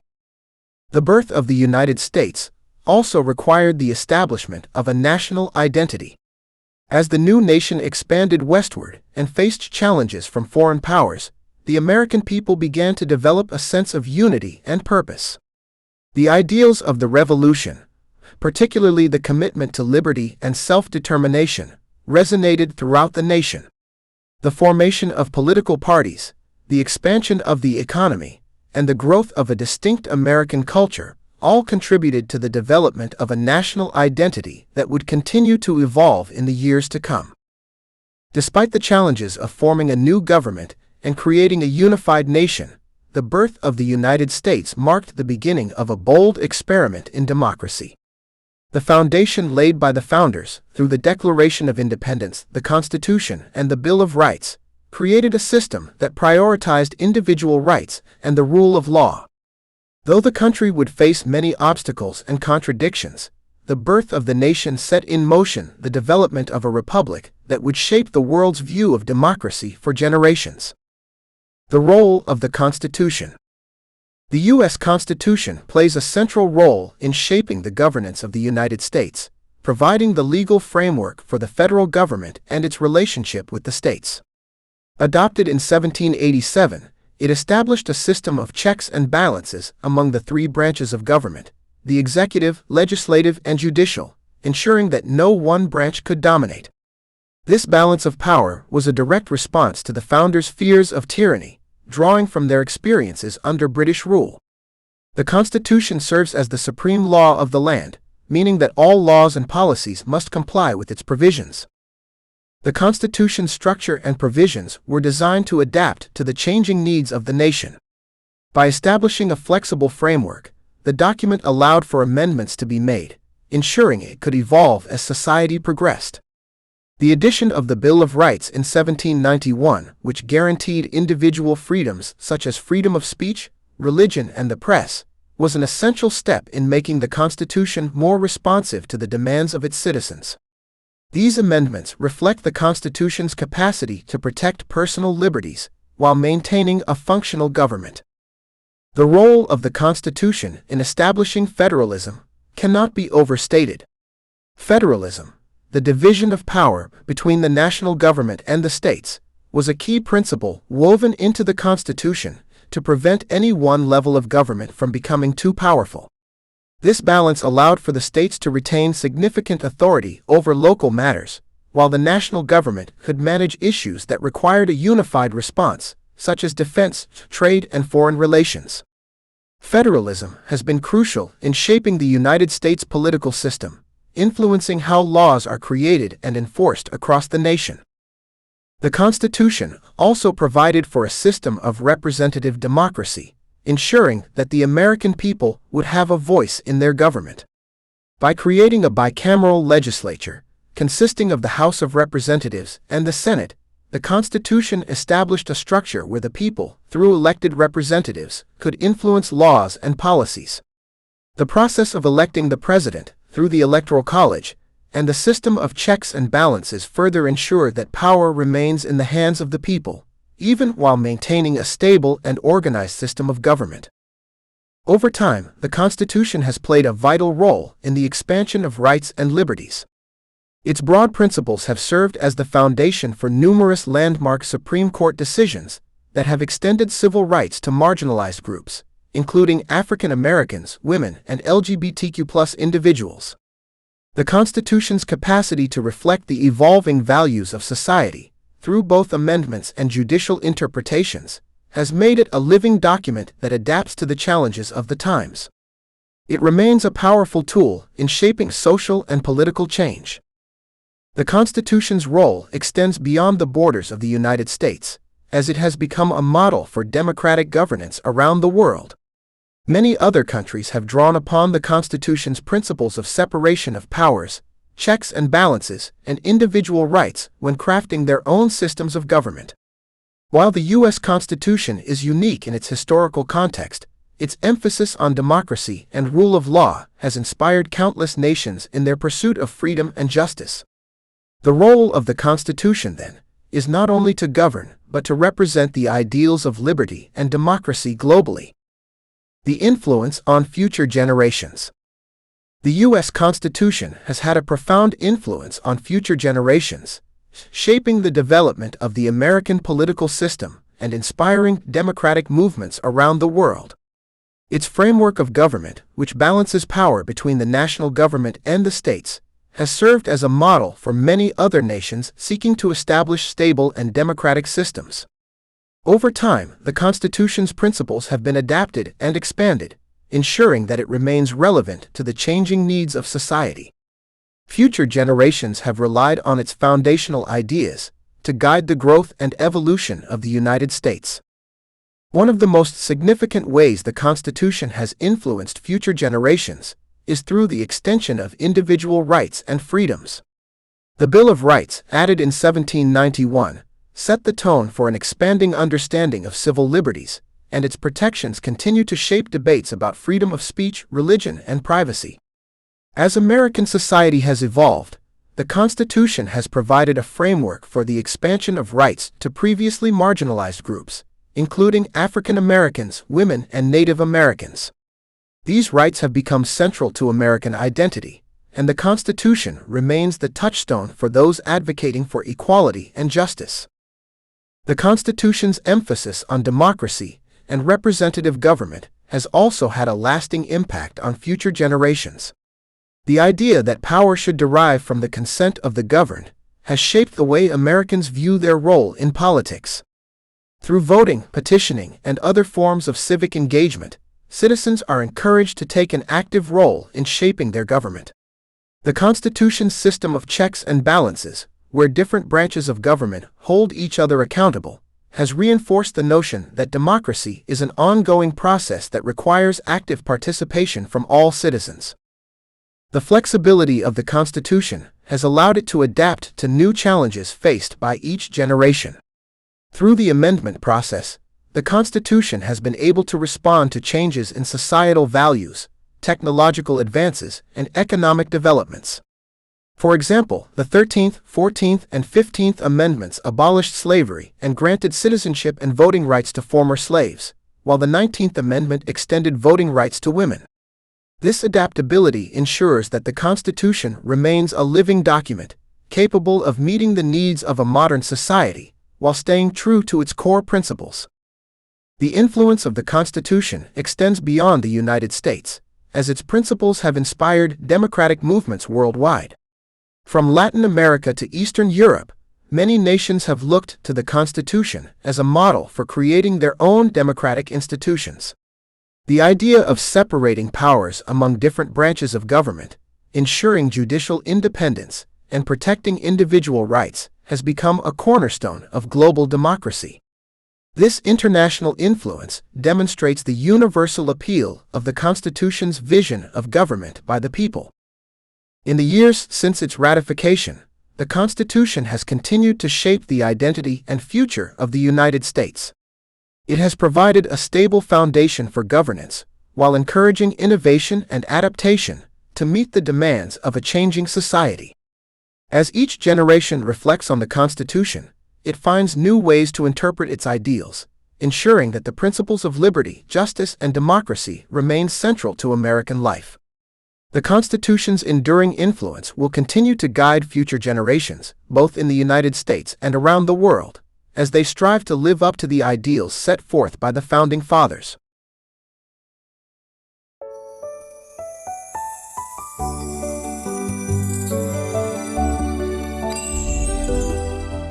The Gettysburg Address. Lincoln's masterpiece. Chapter 1. The Context of Gettysburg. The American Civil War, a defining conflict in the history of the United States, began in 1861. The war was fought between the Union, which represented the northern states, and the Confederacy, composed of southern states that seceded from the Union. This war stemmed from deep-rooted issues such as slavery, states' rights, and regional differences. By 1863, the war had turned into a struggle for the survival of the Union and the abolition of slavery. The Battle of Gettysburg, fought from July 1 to July 3, 1863, was one of the most significant engagements of the Civil War. It marked a turning point, as Union forces under General George G. Meade successfully repelled the Confederate Army, commanded by General Robert E. Lee. The battle resulted in heavy casualties on both sides, with over 50,000 soldiers killed, wounded, or missing. The Union victory at Gettysburg, along with the fall of Vicksburg, greatly bolstered Northern morale. By the time of the battle, the war had been raging for over 2 years, with no clear end in sight. The Confederacy had gained several victories, and many believed the South could prevail. However, the Union's industrial power, larger population, and well-supplied forces gave it the advantage. The outcome of the war seemed uncertain, and both sides knew that the conflict could reshape the future of the nation. The national crisis caused by the war affected every aspect of American life. Families were torn apart as men went off to fight, and the economy was strained due to the costs of war. The southern states, in particular, were devastated by the destruction of their infrastructure and agriculture. The Union, though less affected in terms of its land, also faced challenges in keeping the nation united, especially with growing divisions over war strategies and leadership. In the aftermath of the Battle of Gettysburg, the question of how to honor the fallen soldiers became pressing. Many soldiers, both Union and Confederate, had sacrificed their lives in the battle, and there was a desire to create a lasting memorial. President Abraham Lincoln, who had been heavily involved in the war effort, understood that this memorial could serve as a reminder of the nation's purpose and the sacrifices made. The need for unity in the face of such tremendous loss led to the idea of dedicating a national cemetery at Gettysburg. This ceremony would not only honor those who died, but also reinforce the Union's resolve to continue fighting. Lincoln was invited to give a brief address at the event, which would later become one of the most famous speeches in American history. The context of Gettysburg was more than just a battlefield. It was a crossroads for the future of the United States. The outcome of the battle and the messages conveyed in the speeches that followed would help define the nation's commitment to liberty, equality, and unity. The events surrounding Gettysburg were pivotal in shaping the course of the Civil War and the nation's future. The American Civil War. The American Civil War began in 1861, driven by deep-seated issues surrounding slavery, states' rights, and economic differences between the North and South. Tensions had been brewing for decades, with disagreements over slavery's expansion into new territories and states. The election of Abraham Lincoln, a Republican who opposed the expansion of slavery, was the final catalyst that led to the secession of Southern states. In response to Lincoln's election, 11 Southern states formed the Confederate States of America, marking the start of the Civil War.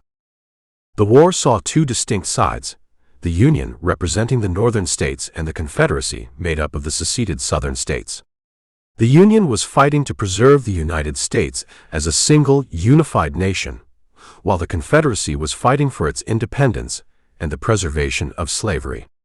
The conflict was not just a war between two armies, but a battle over the future of American society and its moral direction. Both sides believed they were fighting for their way of life, and the survival of their respective systems. The war was marked by significant early victories for the Confederacy, including the First Battle of Bull Run, which gave the South a boost in morale. However, the Union's industrial strength, larger population, and superior resources allowed it to endure the war's prolonged nature. Over time, the Union developed better strategies and leadership, while the South struggled to maintain its resources and manpower. Despite some notable Confederate victories, the Union's ability to outlast the South's resistance was a key factor in the eventual outcome of the war. As the war progressed, President Lincoln issued the Emancipation Proclamation in 1863, declaring all enslaved people in Confederate territory to be free. This shifted the focus of the war from merely preserving the Union to also ending slavery, making it a moral and political issue. The proclamation changed the nature of the war, giving it an additional purpose and rallying the Union cause. It also encouraged enslaved people to escape to Union-controlled territories, weakening the Confederate economy. The war's battles were fought across a vast and diverse landscape, from the eastern and western theaters to the deep South and the border states. Major battles such as Gettysburg, Antietam, and Chickamauga became symbols of the war's brutal nature. Both sides endured heavy losses, and the war exacted a terrible toll on soldiers and civilians alike. The Confederacy's inability to win decisive battles or gain foreign support led to its gradual collapse under the weight of Union pressure. By 1865, the Confederacy was in ruins, with its economy shattered and its military forces in retreat. General Robert E. Lee's surrender to General Ulysses S. Grant at Appomattox Courthouse marked the end of the war. Though sporadic fighting continued in some areas, the Confederacy had been defeated, and the Union was preserved. The war had caused tremendous loss, but it also paved the way for the abolition of slavery and set the stage for Reconstruction. The legacy of the Civil War is still felt in America today. The war led to the end of slavery, but it also left deep scars, especially in the South, where Reconstruction efforts were met with resistance. The war fundamentally changed the nation's political landscape and laid the foundation for future civil rights movements. The Civil War remains one of the most defining events in American history, shaping the nation's identity and its ongoing struggles for equality and justice. The Battle of Gettysburg. The Battle of Gettysburg was fought from July 1st to July 3, 1863, in and around the town of Gettysburg, Pennsylvania. It was one of the most significant engagements of the American Civil War and marked a turning point in favor of the Union. Confederate General Robert E. Lee led the Army of Northern Virginia, while Union forces were commanded by Major General George G. Meade. The battle was the culmination of Lee's second invasion of the North, with the hope of securing a decisive victory on Union soil. The battle began on July 1st, when Confederate forces attacked Union forces stationed in Gettysburg. Initially, the Confederates had success, pushing the Union troops through the town and onto the high ground south of the city. However, the Union forces quickly regrouped and took up defensive positions on Cemetery Hill, Cemetery Ridge, and Little Round Top. These positions gave them a strong defensive advantage, and the Confederates faced increasing difficulty in dislodging them. On July 2nd, Lee launched several attacks aimed at flanking the Union position. He ordered his forces to assault the Union left flank, where the key high ground at Little Round Top was located. Union troops under the command of General Daniel Sickles were able to hold their ground despite fierce Confederate attacks. The Union right and center also faced assaults but managed to maintain their positions, with Union forces mounting a strong defense at critical points. The final day of the battle, July 3rd, saw the Confederate forces launching their most famous attack, Pickett's Charge. Lee ordered approximately 12,500 Confederate soldiers to charge across open fields toward the center of the Union line on Cemetery Ridge. The charge was met with devastating artillery and rifle fire from the Union troops, and it ended in disaster for the Confederates. Thousands of Confederate soldiers were killed or wounded, and the charge was repelled, marking the turning point of the battle. After Pickett's charge failed, Lee realized that his army was in no position to win the battle and ordered a retreat on the evening of July 4th. The Union had held its ground, and the Confederate forces were forced to withdraw back into the South. The battle had been a significant defeat for Lee, who had hoped to break the Union's will to fight by achieving a victory on Northern soil. The defeat marked the beginning of the Confederacy's decline in the war. The Battle of Gettysburg was one of the bloodiest battles of the Civil War, with an estimated 51,000 casualties, including killed, wounded, and missing soldiers. The battle left both sides devastated, but the Union emerged victorious. This victory, along with the simultaneous capture of Vicksburg, helped shift the momentum of the war in favor of the North. It was a pivotal moment that proved the Union could withstand Confederate invasions and would fight to preserve the United States. The battle also had significant moral and political implications. President Abraham Lincoln, who had been closely following the events, would later deliver his famous Gettysburg Address at the dedication of the Soldiers' National Cemetery. The speech would redefine the war as a struggle for freedom and equality, offering a vision of a unified nation. The Battle of Gettysburg and its aftermath ultimately shaped the course of the Civil War, reinforcing the Union's resolve to win the war and end slavery. The national crisis. The American Civil War created a national crisis that deeply affected the political, social, and economic landscape of the United States. Tensions had been growing between the North and South for years, primarily due to issues surrounding slavery, states' rights, and economic interests. The Southern states, reliant on slavery for their agricultural economy, felt threatened by the growing abolitionist movement in the North. As the nation became more divided, the crisis reached its peak with the election of Abraham Lincoln in 1860, which prompted the Southern states to secede from the Union. The secession of Southern states was a direct response to the election of Lincoln, who had promised to prevent the expansion of slavery into new territories. The South viewed this as a threat to their way of life and their economic survival. In early 1861, 7 Southern states declared their independence, forming the Confederate States of America. This act of rebellion led directly to the outbreak of the Civil War, as the Union refused to recognize the legitimacy of the Confederacy and sought to preserve the nation. The war quickly escalated as both sides prepared for a long and bloody conflict. The North, with its larger population and industrial resources, had the advantage in terms of manpower and material. The South, however, was fighting on its own territory and had highly skilled military leaders such as General Robert E. Lee. The war became a struggle not only for control of the country, but also for the future of slavery, which was integral to the Southern economy and way of life. Throughout the conflict, the national crisis deepened as the war caused unprecedented destruction, loss of life, and disruption to society. Millions of soldiers fought in brutal battles, and civilians in both the North and South experienced the hardships of war. The economy of the South was devastated, with crops destroyed, infrastructure damaged, and slavery abolished. The North, although less physically affected by the war, faced economic challenges, including inflation and shortages of goods. The crisis also tested the political strength of the Union. Lincoln had to navigate divisions within his own government, where there were differing opinions on how to handle the war and what its ultimate goals should be. At times, there was strong opposition to Lincoln's policies, including his decisions on emancipation and the use of military force. Despite the challenges, Lincoln's leadership helped to maintain unity in the North, even as the South sought to break away. As the war continued, it became clear that the national crisis was not just about military victory, but also about defining the nation's identity.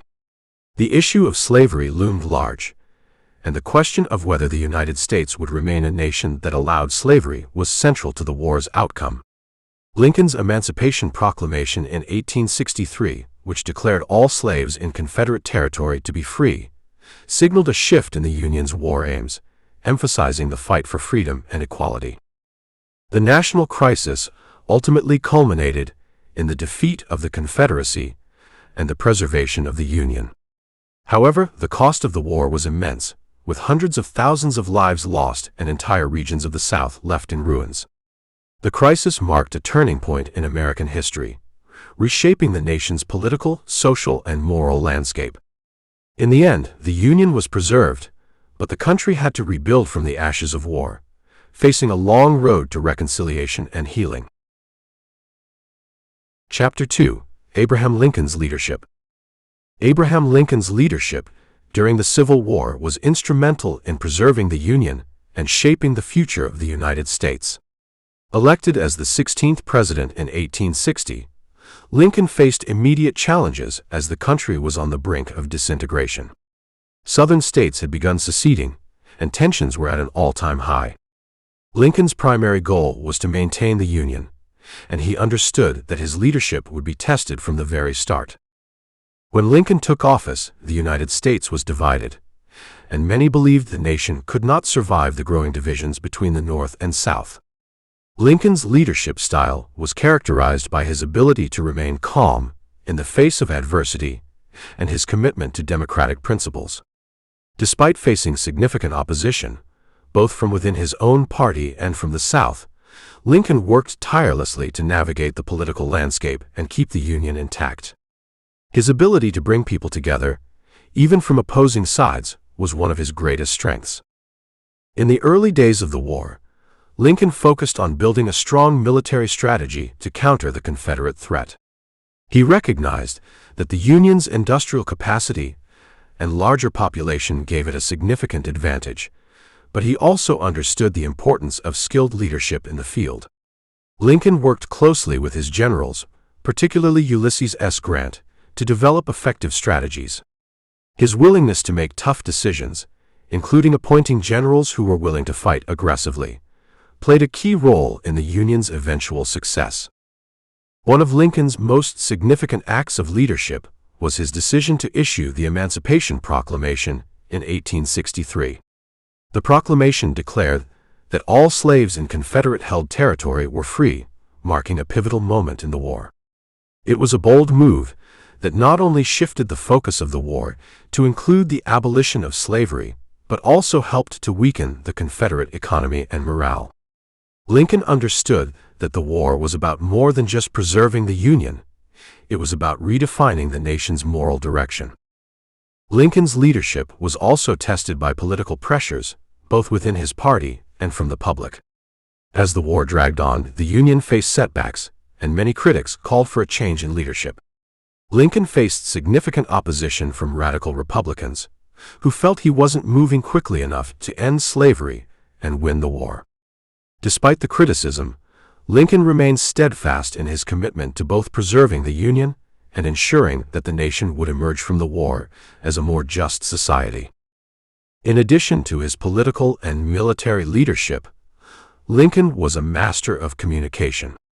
His speeches and writings, such as the Gettysburg Address, were powerful tools that helped to rally the American people behind the Union cause. Lincoln used his speeches to define the moral purpose of the war, framing it as a struggle for freedom and equality. His ability to communicate a clear vision, even in times of great uncertainty, helped sustain national morale and inspire hope. Lincoln's leadership during the Civil War left an indelible mark on the nation. His ability to navigate the complexities of war, politics, and public opinion ensured that the Union remained united. His commitment to the abolition of slavery and his vision for a united country helped to shape the course of American history.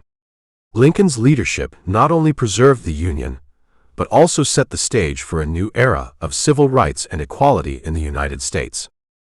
Lincoln's rise to power. Abraham Lincoln's rise to power was a journey shaped by his humble beginnings and relentless determination. Born in 1809 in a log cabin in Kentucky, Lincoln came from a poor family with little formal education. His early life was marked by hard work on the farm, and he often had to teach himself from borrowed books. Despite these challenges, Lincoln developed a strong sense of self-reliance and a deep commitment to learning, which would later serve him well in his political career. Lincoln's first foray into politics came in the 1830s, when he was elected to the Illinois state legislature. He initially joined the Whig Party, where he began to make a name for himself through his speeches and debates. Lincoln's early political career was focused on issues like internal improvements, infrastructure, and the expansion of the nation. His ability to articulate his views clearly and convincingly earned him respect among his peers, though he remained relatively unknown on the national stage. In 1846, Lincoln was elected to the U.S. House of Representatives, which marked his first time in national politics. His time in Congress was short-lived, as he served only one term, but it was during this period that he began to emerge as a strong critic of the institution of slavery. Lincoln spoke out against the Mexican-American War, which he saw as an effort to expand slavery into new territories. This stance alienated many in his party, and after his term ended, he returned to Illinois to resume his law practice. The 1850s were a transformative period for Lincoln, as the national debate over slavery intensified. The passage of the Kansas-Nebraska Act in 1854, which allowed for the possibility of slavery expanding into new territories, sparked widespread outrage in the North. Lincoln, who had largely stayed out of national politics, re-entered the political arena to oppose the expansion of slavery. His famous debates with Stephen A. Douglas during the Illinois Senate race of 1858 brought him national attention, even though he lost the election. Despite his defeat in the Senate race, Lincoln's views on slavery and his ability to articulate them clearly helped to establish him as a prominent figure in the Republican Party. By 1860, Lincoln had become the leading Republican candidate for president. His platform was built on stopping the expansion of slavery into new territories, which resonated with many in the North. His message of preserving the Union and promoting economic growth through internal improvements and a protective tariff also appealed to a broad segment of the population. Lincoln's victory in the 1860 presidential election was a pivotal moment in American history. His win came as a result of a deeply divided nation, with the southern states threatening to secede if he was elected. Despite winning the presidency with only a plurality of the vote, Lincoln's election marked the rise of the Republican Party as a major political force. His presidency was immediately challenged by the secession of southern states, which ultimately led to the outbreak of the Civil War. Lincoln's rise to power was not just the result of his political skills, but also his ability to navigate the changing landscape of American society. His personal qualities, including his honesty, integrity, and determination, helped him gain the trust of the public. By the time he became president, Lincoln had proven himself to be a thoughtful and principled leader, committed to preserving the Union and ending slavery. His journey to the White House was marked by perseverance and a deep belief in the principles of liberty and equality. The war effort and politics. The Civil War required intense coordination between military and political leaders, and Abraham Lincoln's ability to manage both aspects was crucial to the Union's success. As commander-in-chief, Lincoln had to make difficult decisions on strategy, including choosing military leaders and overseeing the direction of the war. He worked closely with generals such as Ulysses S. Grant and William Tecumseh Sherman, ensuring that they had the resources and support needed to carry out their campaigns. The war effort demanded constant attention, and Lincoln balanced his role as a wartime president while maintaining focus on the political landscape. Lincoln's political leadership during the war was characterized by his ability to navigate the divisions within his own party. While many Republicans supported the war's goals, there was significant dissent among them about how it should be fought and how slavery should be handled. Lincoln had to maintain unity in his party while managing the pressure from radical Republicans who demanded more aggressive action on slavery. He also had to ensure that conservative Unionists, who were more cautious on the issue of emancipation, remained loyal to the cause. In addition to managing political divisions within the Union, Lincoln had to deal with the growing strength of the Confederacy. The South had strong military leaders and a committed cause, and Lincoln understood that winning the war would require not just defeating the Confederate Army, but also undermining its political and economic stability. This was where the issue of slavery became central to Lincoln's war strategy. By framing the war as a fight for freedom and equality, Lincoln sought to weaken the Confederacy's ability to sustain itself. The war effort also involved significant sacrifices from the American public. As the conflict dragged on, the Union was faced with the challenge of maintaining morale and support for the war. The public's enthusiasm for the war waned as casualties mounted and the financial burden of the conflict grew. Lincoln used his political skills to rally the Northern public, encouraging them to stay the course and emphasizing the moral importance of the war. He also made use of national events like his speeches and the Gettysburg Address to reframe the conflict in terms of liberty and national unity. The political landscape during the war was complicated by the upcoming 1864 election. Many feared that Lincoln might lose his bid for re-election, especially as the war showed few signs of ending and casualties continued to rise.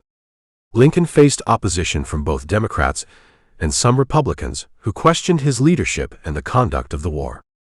However, Lincoln's ability to maintain support, both among the military and the public, helped secure his re-election. His commitment to preserving the Union and his evolving stance on slavery continued to resonate with voters. One of the key elements of Lincoln's wartime politics was his approach to handling the issue of emancipation. Initially, Lincoln was cautious about taking steps to end slavery, worried about alienating border states and undermining the war effort. However, as the war progressed, Lincoln came to see the abolition of slavery as essential to winning the war and preserving the Union. The Emancipation Proclamation, issued in 1863, was not only a moral stance, but also a strategic move to weaken the Confederate economy and rally support from abolitionists. In the end, Lincoln's ability to navigate the political and military challenges of the war played a crucial role in the Union's victory. His leadership was marked by his capacity to balance political pressures, manage the complexities of war, and maintain a clear moral vision for the nation. Lincoln's understanding of the political landscape, both within the Union and beyond, ensured that the war effort remained focused on preserving the Union and ending slavery. His political acumen helped to solidify his legacy as one of the greatest presidents in American history. Lincoln's vision for the nation. Abraham Lincoln's vision for the United States was one rooted in unity, freedom, and equality. He believed that the nation's strength lay in its ability to remain united, particularly during times of crisis. His primary goal was to preserve the Union, which he saw as essential for the survival of the American experiment in democracy. This vision guided his actions throughout his presidency, from his first inaugural address to his final speeches before his assassination. At the heart of Lincoln's vision was the belief in liberty and the idea that all men were created equal. While his views on race evolved over time, he consistently saw slavery as a moral wrong that needed to be abolished. Lincoln's Emancipation Proclamation in 1863 reflected his commitment to freeing the enslaved and ensuring that the United States would stand as a beacon of freedom for the world. He understood that slavery not only threatened the moral integrity of the nation, but also hindered its progress. Lincoln also had a vision for a nation that would be defined by its commitment to democracy. He famously described the United States as a government of the people, by the people, for the people, in his Gettysburg Address. Lincoln believed that the survival of democracy depended on the ability of its citizens to come together and maintain a government that represented their collective will. He saw the Civil War as a test of whether such a government could endure, and he was determined to ensure that it did. Part of Lincoln's vision for the nation also involved economic development and progress. He recognized the importance of a strong national economy in securing the future of the United States. Lincoln supported policies that promoted infrastructure development, such as the construction of a transcontinental railroad, and believed in the importance of a protective tariff to support American industry. He understood that economic growth was essential to the nation's strength, both in terms of military power and global influence. Lincoln's vision extended beyond the end of the Civil War. He hoped for a peaceful reconstruction of the South, where former Confederate states could be reintegrated into the Union with a focus on healing and reconciliation. Lincoln's approach to Reconstruction was lenient, as he sought to bring the nation back together as quickly as possible, believing that a harsh punishment would only prolong the suffering and division. He advocated for the rights of newly freed slaves, but also sought to avoid alienating Southern whites, aiming for a balance that would promote national unity. Lincoln also envisioned a nation where the ideals of liberty and equality were not just aspirations, but realities for all citizens. He believed that the abolition of slavery would be a significant step toward realizing this ideal. His commitment to civil rights, although not fully realized during his presidency, laid the foundation for future progress. Lincoln's vision was one of inclusivity, where the principles of freedom and equality would extend to all Americans, regardless of race or background. Ultimately, Lincoln's vision for the nation was one of a unified, free, and democratic country, where the government's purpose was to protect the rights of all its people. His leadership during the Civil War, along with his evolving views on slavery and civil rights, helped shape the course of American history. Though his life was tragically cut short, his vision continued to influence the nation long after his death, guiding the United States toward a more just and equitable future. Chapter 3: The Significance of the Address. The Gettysburg Address, delivered by Abraham Lincoln on November 19, 1863, stands as one of the most significant speeches in American history. Its brief but powerful words resonated deeply with a nation in the midst of civil war. Delivered at the dedication of the Soldiers' National Cemetery in Gettysburg, Pennsylvania, Lincoln's speech was intended to honor the fallen soldiers and offer a vision for the nation's future. The address was not just a reflection on the sacrifices made at Gettysburg, but also a call for national unity and a renewed commitment to the principles of freedom and democracy. In the context of the Civil War, the address was a powerful reminder of the ideals upon which the United States was founded.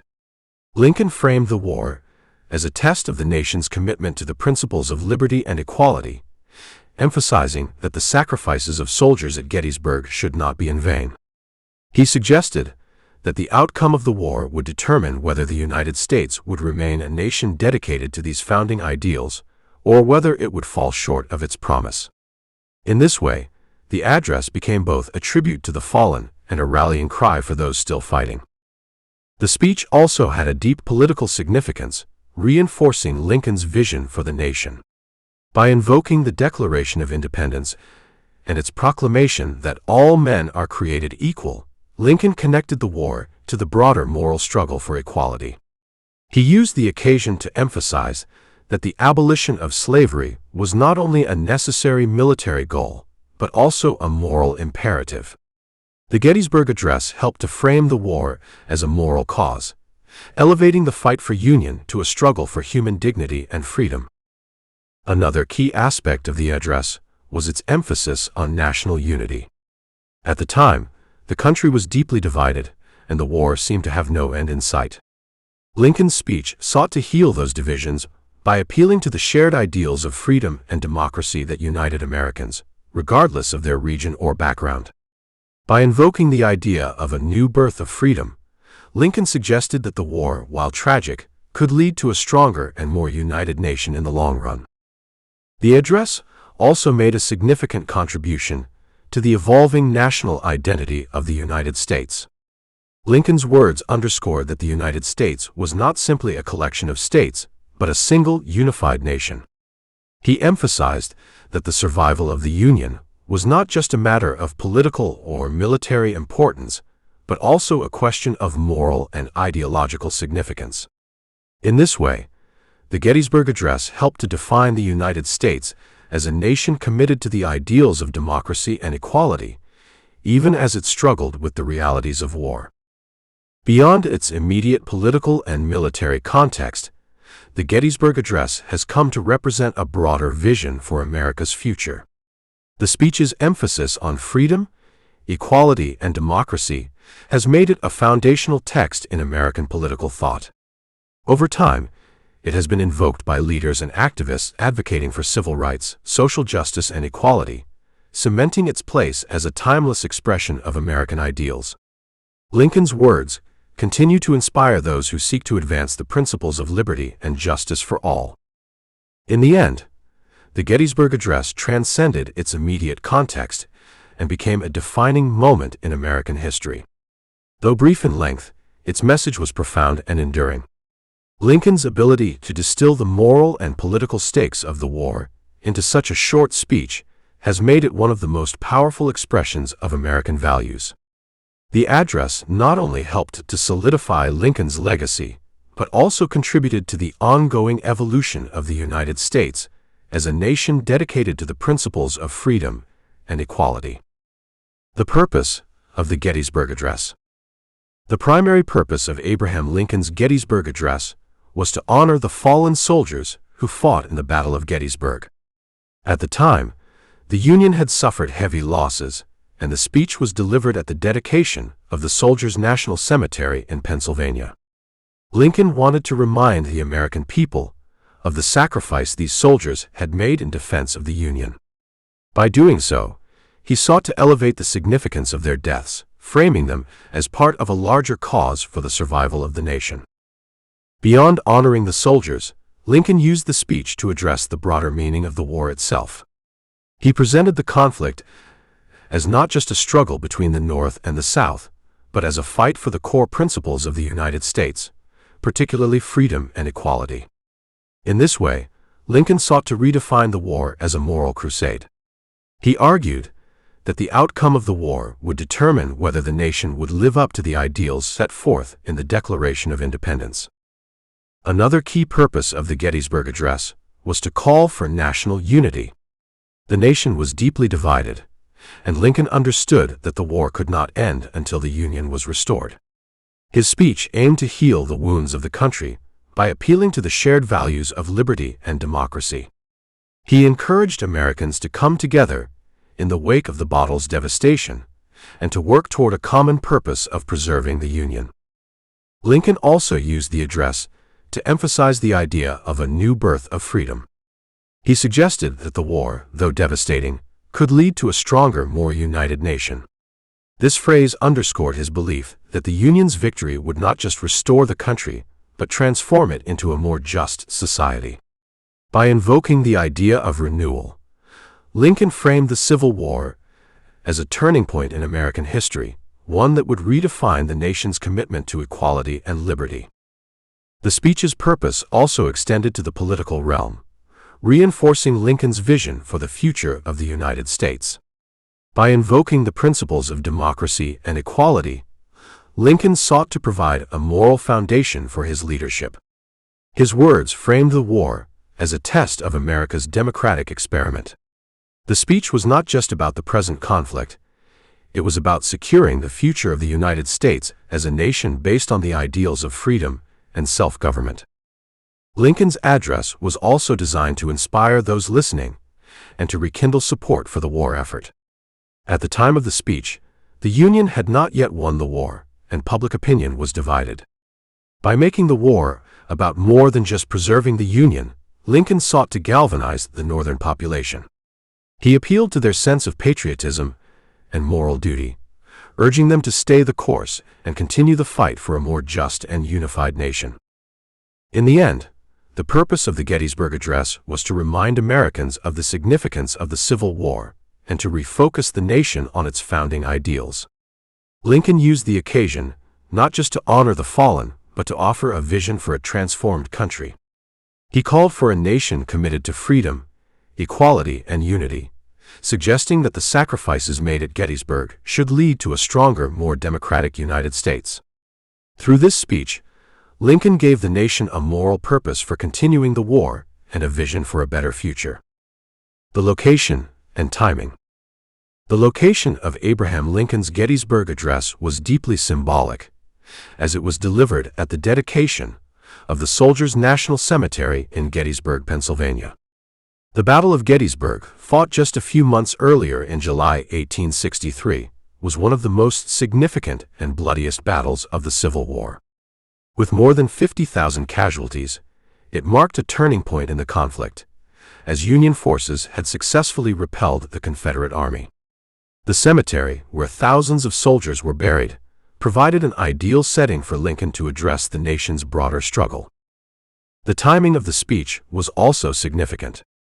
By November 1863, the Civil War had been raging for over 2 years with no clear end in sight. The Union had suffered numerous setbacks, and the nation was weary of the prolonged conflict. Lincoln's speech came at a moment when both the morale of the North and the political stability of the Union were uncertain. It was a time when the purpose of the war needed to be reaffirmed to maintain public support. The choice of Gettysburg as the location was also symbolic in that it represented both the immense loss of life and the potential for renewal.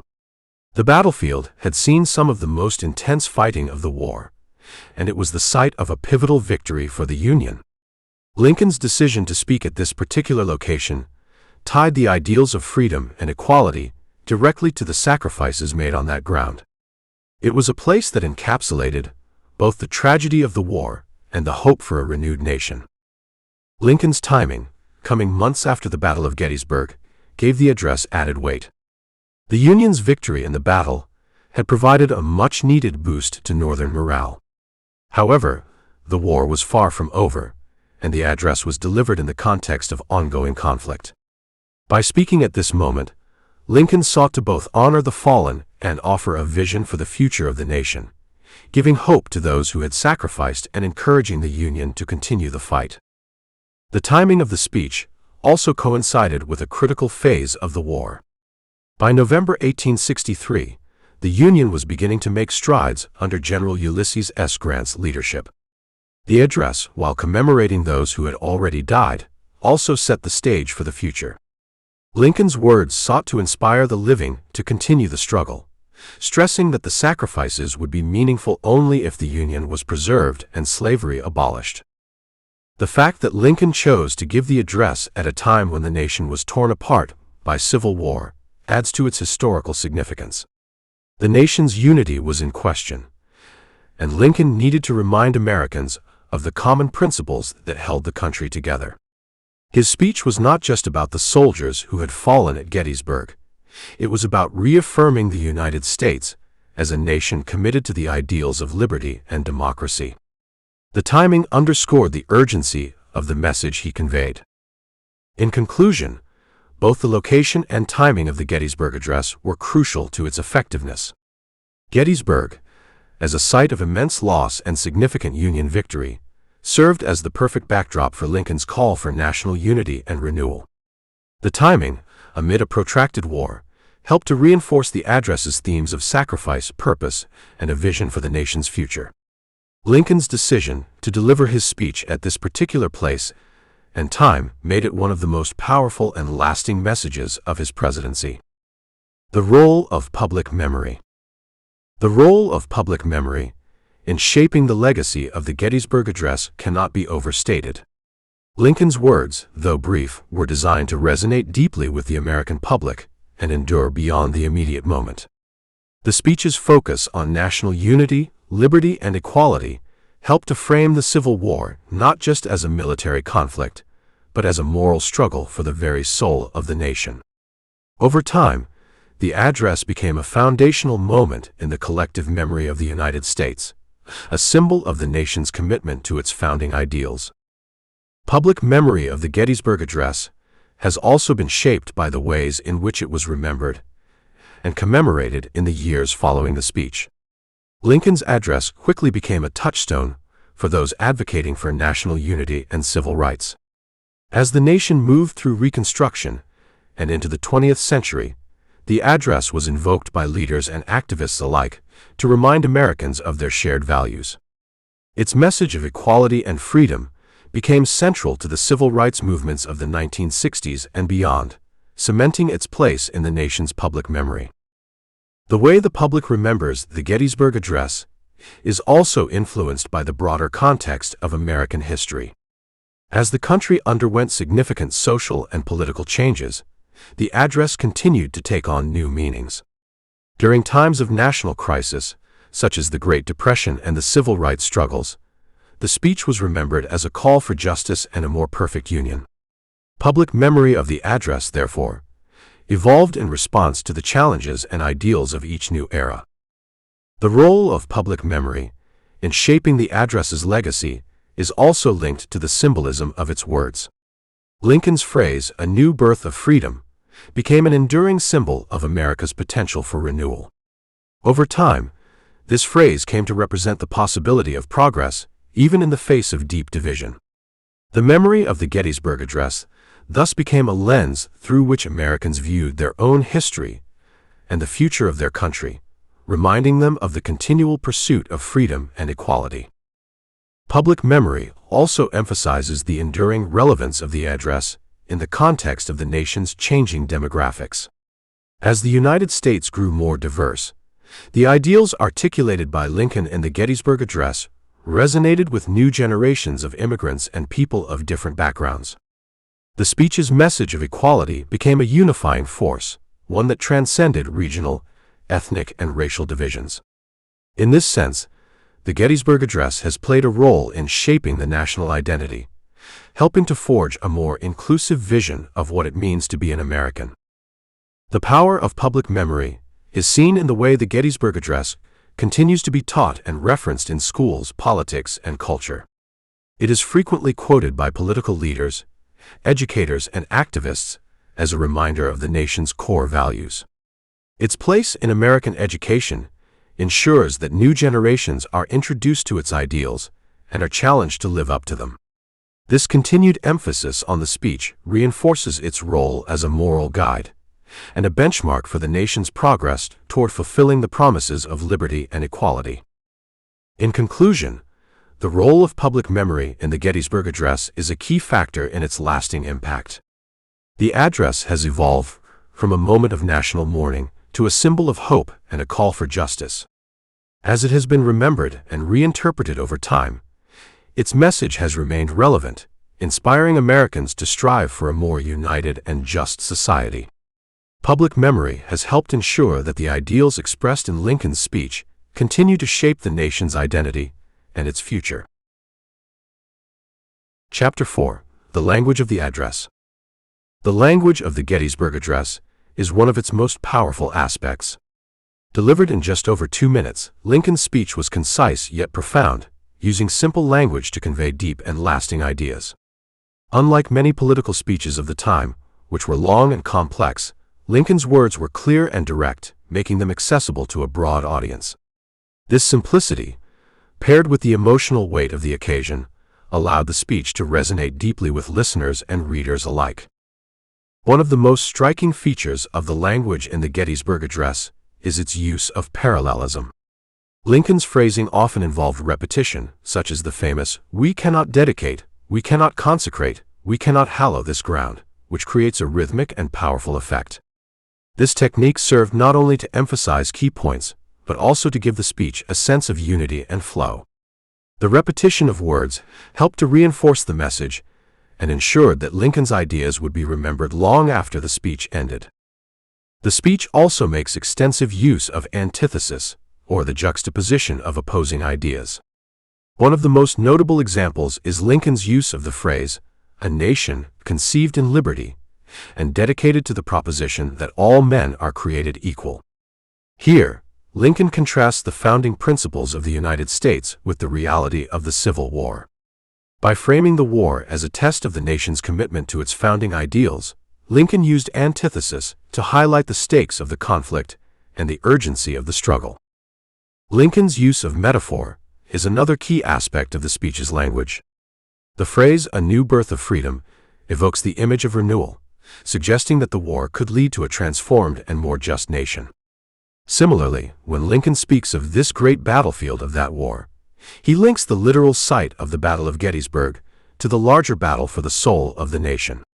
These metaphors give the speech a sense of grandeur and significance, elevating the event beyond its immediate context. The address also makes powerful use of rhetorical questions. Lincoln asks whether that nation or any nation so conceived and so dedicated can long endure. This question forces the audience to reflect on the future of the United States, challenging them to consider whether the nation could survive if it failed to live up to its ideals. The use of rhetorical questions serves to engage the audience directly, prompting them to think critically about the state of the nation and the importance of the war effort. In addition to its rhetorical techniques, the language of the Gettysburg Address is marked by its sense of hope and optimism. Despite the dark context of the speech, Lincoln's words inspire confidence in the ability of the United States to overcome its challenges. The idea of a new birth of freedom suggests that, through the sacrifice of the soldiers at Gettysburg, the nation could emerge stronger and more united. This sense of hope was crucial for maintaining morale during a time of war, and it gave Americans a vision for the future beyond the devastation of the battlefield. The language of the Gettysburg Address also draws on the foundational ideals of the United States, particularly those expressed in the Declaration of Independence. By referencing the idea that all men are created equal, Lincoln anchored the speech in the nation's core values. His language sought to remind Americans of their shared principles and their responsibility to uphold them, particularly in the face of a divided nation. In doing so, the speech reinforced the notion that the fight for the Union was also a fight for the very soul of the nation. In conclusion, the language of the Gettysburg Address played a crucial role in its impact. Through techniques like parallelism, antithesis, metaphor, and rhetorical questions, Lincoln was able to communicate profound ideas in a way that was accessible and memorable. The simplicity and clarity of his words, combined with their emotional weight, made the address a timeless expression of the American spirit. Lincoln's use of language ensured that the speech would resonate long after it was delivered, continuing to inspire generations of Americans. Rhetorical devices used. The Gettysburg Address is a masterful use of rhetorical devices, which helped Abraham Lincoln communicate his powerful message effectively. One of the most prominent devices used is repetition. Lincoln repeats the phrase, "We cannot dedicate, we cannot consecrate, we cannot hallow this ground," to emphasize the sacredness of the battlefield. This repetition not only reinforces the gravity of the moment, but also creates a rhythmic flow that helps to drive home his point about the significance of the fallen soldiers' sacrifices. Another important rhetorical device in the speech is parallelism, which Lincoln employs throughout to establish balance and unity in his message. For example, when Lincoln states that we here highly resolve that these dead shall not have died in vain, he creates a balanced structure that gives his message greater impact. This use of parallelism gives the speech a sense of cohesion, as each phrase builds on the one before it, ultimately driving home his call for a renewed commitment to the Union and its principles. Antithesis, the juxtaposition of opposing ideas, is another key device Lincoln uses to highlight the stakes of the Civil War. One powerful example is when he says that this nation under God shall have a new birth of freedom, and that government of the people by the people for the people shall not perish from the earth. This contrast between the idea of freedom and the threat of its loss underscores the critical nature of the war and the need for the nation to renew its commitment to democratic principles.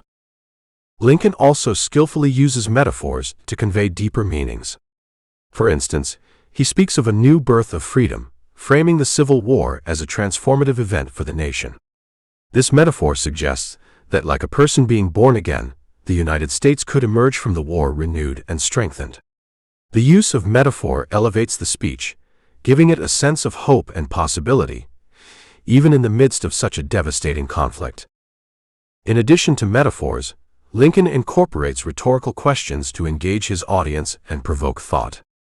The question, whether that nation or any nation so conceived and so dedicated can long endure, challenges the listeners to consider the future of the United States. This rhetorical question forces the audience to reflect on the fragility of the Union and the importance of its survival. It acts as a call to action, urging Americans to act in order to preserve the nation's ideals. The Gettysburg Address also contains elements of pathos, appealing to the emotions of the audience. Lincoln speaks directly to the shared grief and sense of loss felt by those present, particularly the families of the fallen soldiers. His use of phrases like "the great task remaining before us" and that this nation, under God, shall have a new birth of freedom, taps into the collective desire for a better future. The speech not only honors the dead, but also inspires those living to continue the struggle for freedom and equality. Finally, Lincoln employs ethos to establish his credibility and moral authority. By referencing the Declaration of Independence and the founding principles of the nation, he aligns himself with the ideals that Americans hold dear. He speaks as a leader who is committed to the preservation of the Union and to the realization of the nation's founding promise of equality. This connection to the nation's core values reinforces Lincoln's position as a leader, with both the moral and political authority to speak on behalf of the nation's future. In conclusion, the rhetorical devices used in the Gettysburg Address play a significant role in its lasting impact. Repetition, parallelism, antithesis, metaphor, rhetorical questions, pathos, and ethos all work together to create a powerful and memorable speech. These devices allowed Lincoln to convey his message in a way that was both intellectually compelling and emotionally resonant. The careful use of rhetorical techniques helped ensure that the speech would continue to be remembered and cited as one of the most effective addresses in American history. The power of simplicity. The power of simplicity in the Gettysburg Address lies in its ability to communicate profound ideas in an accessible and memorable way. Lincoln's decision to deliver a short and direct speech, lasting only a few minutes, allowed his message to resonate deeply with the audience.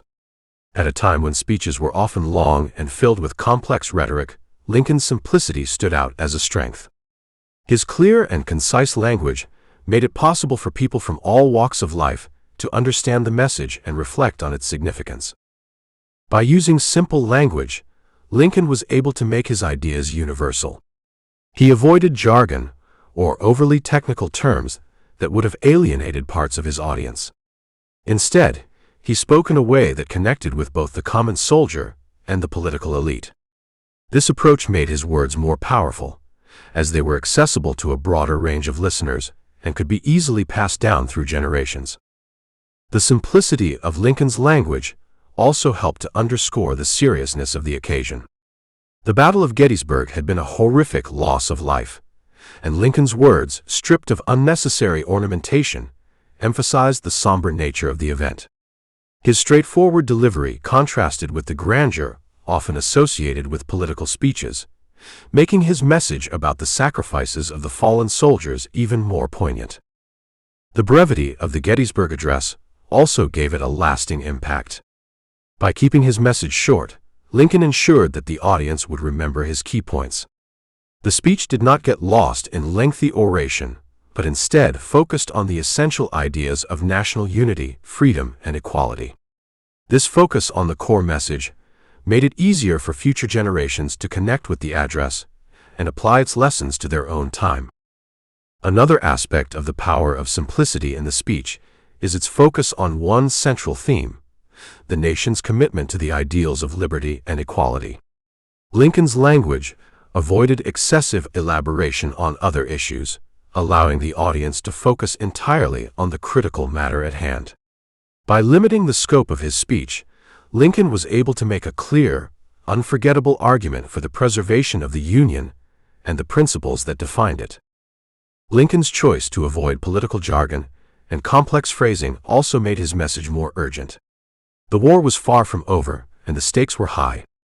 In choosing to deliver a simple yet powerful address, Lincoln ensured that his words would not be lost in the noise of politics. His speech became a call to action, urging Americans to remain committed to the cause of the Union and to honor the sacrifices made by the soldiers who fought at Gettysburg. In conclusion, the power of simplicity in the Gettysburg Address was a key factor in its lasting impact. By using clear, concise language, Lincoln was able to communicate a deeply emotional and powerful message that resonated with a wide audience. The simplicity of the speech ensured that it would be remembered, passed down, and referenced throughout American history. Lincoln's choice to keep his words simple was not a sign of weakness, but a strategic move that strengthened the power of his message. The appeal to American ideals. In the Gettysburg Address, Abraham Lincoln appeals directly to the core ideals of America to reinforce the importance of preserving the Union. He invokes the nation's founding principles, particularly the belief in equality and liberty for all. By referencing the Declaration of Independence, he reminds his audience of the promises made by the nation's founders, positioning the Civil War as a test of whether America can live up to those ideals. This appeal to American values is essential in galvanizing public support for the war effort and the Union cause. One of the most powerful elements of Lincoln's appeal is his invocation of the idea that all men are created equal. This reference to the Declaration of Independence resonated deeply with Americans, as it encapsulated the fundamental belief that liberty should be available to all, not just a select few. By framing the war as a struggle to fulfill this ideal, Lincoln transformed the conflict from a political battle into a moral crusade for human rights and freedom. Lincoln's speech also appeals to the concept of a nation conceived in liberty, which emphasizes the idea that America was founded on the pursuit of freedom. By linking the cause of the Union to the founding principles of the United States, Lincoln connects the Civil War to the very essence of what it means to be American. This appeal to national identity helped to strengthen the resolve of Union supporters, reminding them that their fight was for something much larger than just the preservation of borders. It was a fight for the future of democracy itself. The address further appeals to the idea of self-government, emphasizing that the United States is government of the people, by the people, for the people. This phrase is one of the most famous in American political rhetoric, and it speaks directly to the American ideal of democracy. By underscoring that the Union's survival is essential to the continuation of democratic governance, Lincoln highlighted the stakes of the war. If the Union were lost, so too would be the very system of government that Americans had fought to establish. In his address, Lincoln also appeals to the idea of national unity, urging the audience to remember that the United States was not just a collection of separate states, but a unified nation with a shared purpose. He calls for dedication to the cause of preserving the Union, suggesting that the war is not only about defeating the Confederacy, but about maintaining a unified nation that represents the ideals of liberty and equality. This appeal to unity was crucial in maintaining the morale of the North during a time of deep division and uncertainty. The concept of a new birth of freedom is another way in which Lincoln appeals to American ideals. This phrase suggests that through the sacrifices of the soldiers at Gettysburg, the nation could emerge from the war as a stronger, more just society. It speaks to the American ideal of renewal and progress, the belief that the nation could always strive to become more perfect and more aligned with its founding principles. This optimistic vision for the future of America helped inspire hope even in the midst of the war's brutality. Finally, Lincoln appeals to the collective responsibility of the American people to honor the fallen soldiers by ensuring that their sacrifices were not in vain. He urges the living to dedicate themselves to the cause of freedom and equality, linking the preservation of the Union to the continued advancement of American ideals. In doing so, Lincoln transforms the Gettysburg Address into not just a reflection on the past, but a call to action for the future, urging all Americans to actively work toward realizing the nation's full potential. In conclusion, the appeal to American ideals is a central theme in the Gettysburg Address. By referencing the principles of equality, liberty, democracy, unity, and progress, Lincoln framed the Civil War as a fight to uphold the core values upon which the United States was founded. His speech served to remind Americans of the larger purpose of their struggle, galvanizing them to fight not just for a political outcome, but for the very soul of the nation. This appeal to ideals remains one of the most powerful aspects of the Gettysburg Address, and continues to resonate with Americans today. Chapter 5: The Audience at Gettysburg. The audience at Gettysburg was a mix of political leaders, military officers, and ordinary citizens, all gathered to honor the fallen soldiers of the Battle of Gettysburg. The crowd was primarily composed of people from the northern states, who had come to pay their respects and support the Union cause. However, it also included some members of the press and other dignitaries, which gave the event a national significance. Lincoln's speech was not just directed at those present, but at the entire nation, as he sought to rally Americans around the cause of preserving the Union. For many in the crowd, the address would have been a powerful reminder of the sacrifices made by soldiers in the war. The battlefield itself, where thousands had died, served as a solemn backdrop to the occasion. The audience likely felt a deep sense of loss and grief, making Lincoln's words all the more poignant. His call to honor the dead by dedicating themselves to the cause of freedom and equality would have resonated strongly with those who had lost loved ones in the conflict. Lincoln was keenly aware of the diverse nature of his audience. While many were devoted Union supporters, there were also those who may have been less enthusiastic about the war or its goals. Some in the audience might have questioned the necessity of continuing the conflict or the broader aims of the Union cause. In his speech, Lincoln sought to unify the audience by appealing to shared American ideals, particularly the principles of liberty and equality. The speech was also directed at soldiers on both sides of the conflict, particularly those who had fought at Gettysburg. Lincoln sought to honor their bravery and sacrifice, framing their deaths as a noble cause for the future of the nation. The address was meant to inspire not just those who were present, but also those who were fighting on the front lines. It was a reminder that the war was about more than military victories. It was about the preservation of the American experiment. The emotional tone of the speech would have had a significant impact on the audience. As Lincoln spoke, the crowd would have been caught up in the somber mood of the event, feeling the weight of the nation's crisis. His use of simple, direct language allowed him to connect with the emotions of his listeners, appealing to their sense of patriotism and national identity. The speech was not just a political statement, it was a call to action, urging the audience to live up to the ideals for which the soldiers had fought. The audience at Gettysburg also included members of the press, who played a crucial role in spreading the message of the speech to a broader public. The media's coverage of the event ensured that Lincoln's words would be heard beyond the battlefield, reaching people across the country. The impact of the speech was not limited to those present.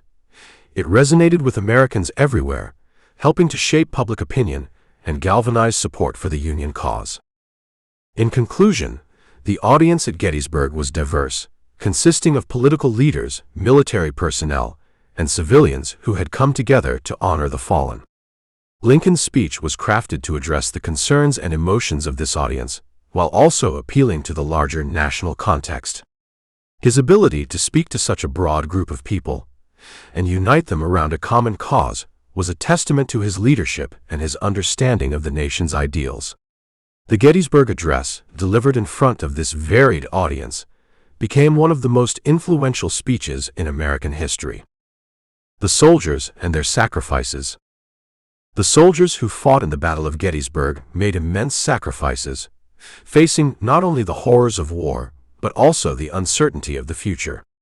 Many of them were young men, some barely old enough to vote, who found themselves on the front lines of a conflict that would define the future of the nation.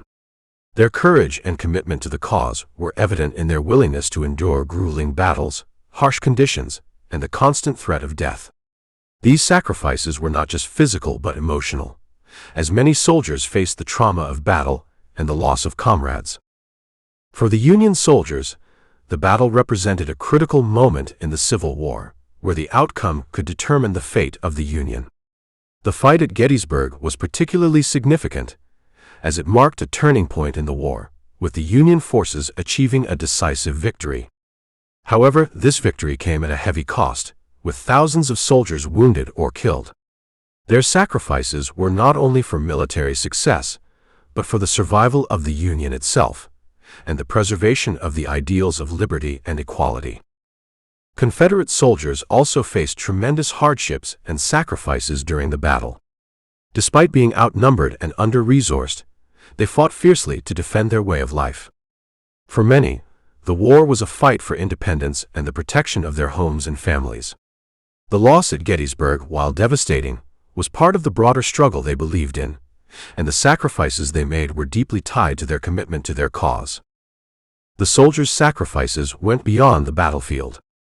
Many men returned home from Gettysburg, severely wounded, both physically and mentally. The psychological toll of war, especially for those who survived brutal battles like Gettysburg, was immense. Veterans were often left to cope with their injuries in a society that struggled to understand the deep scars of war.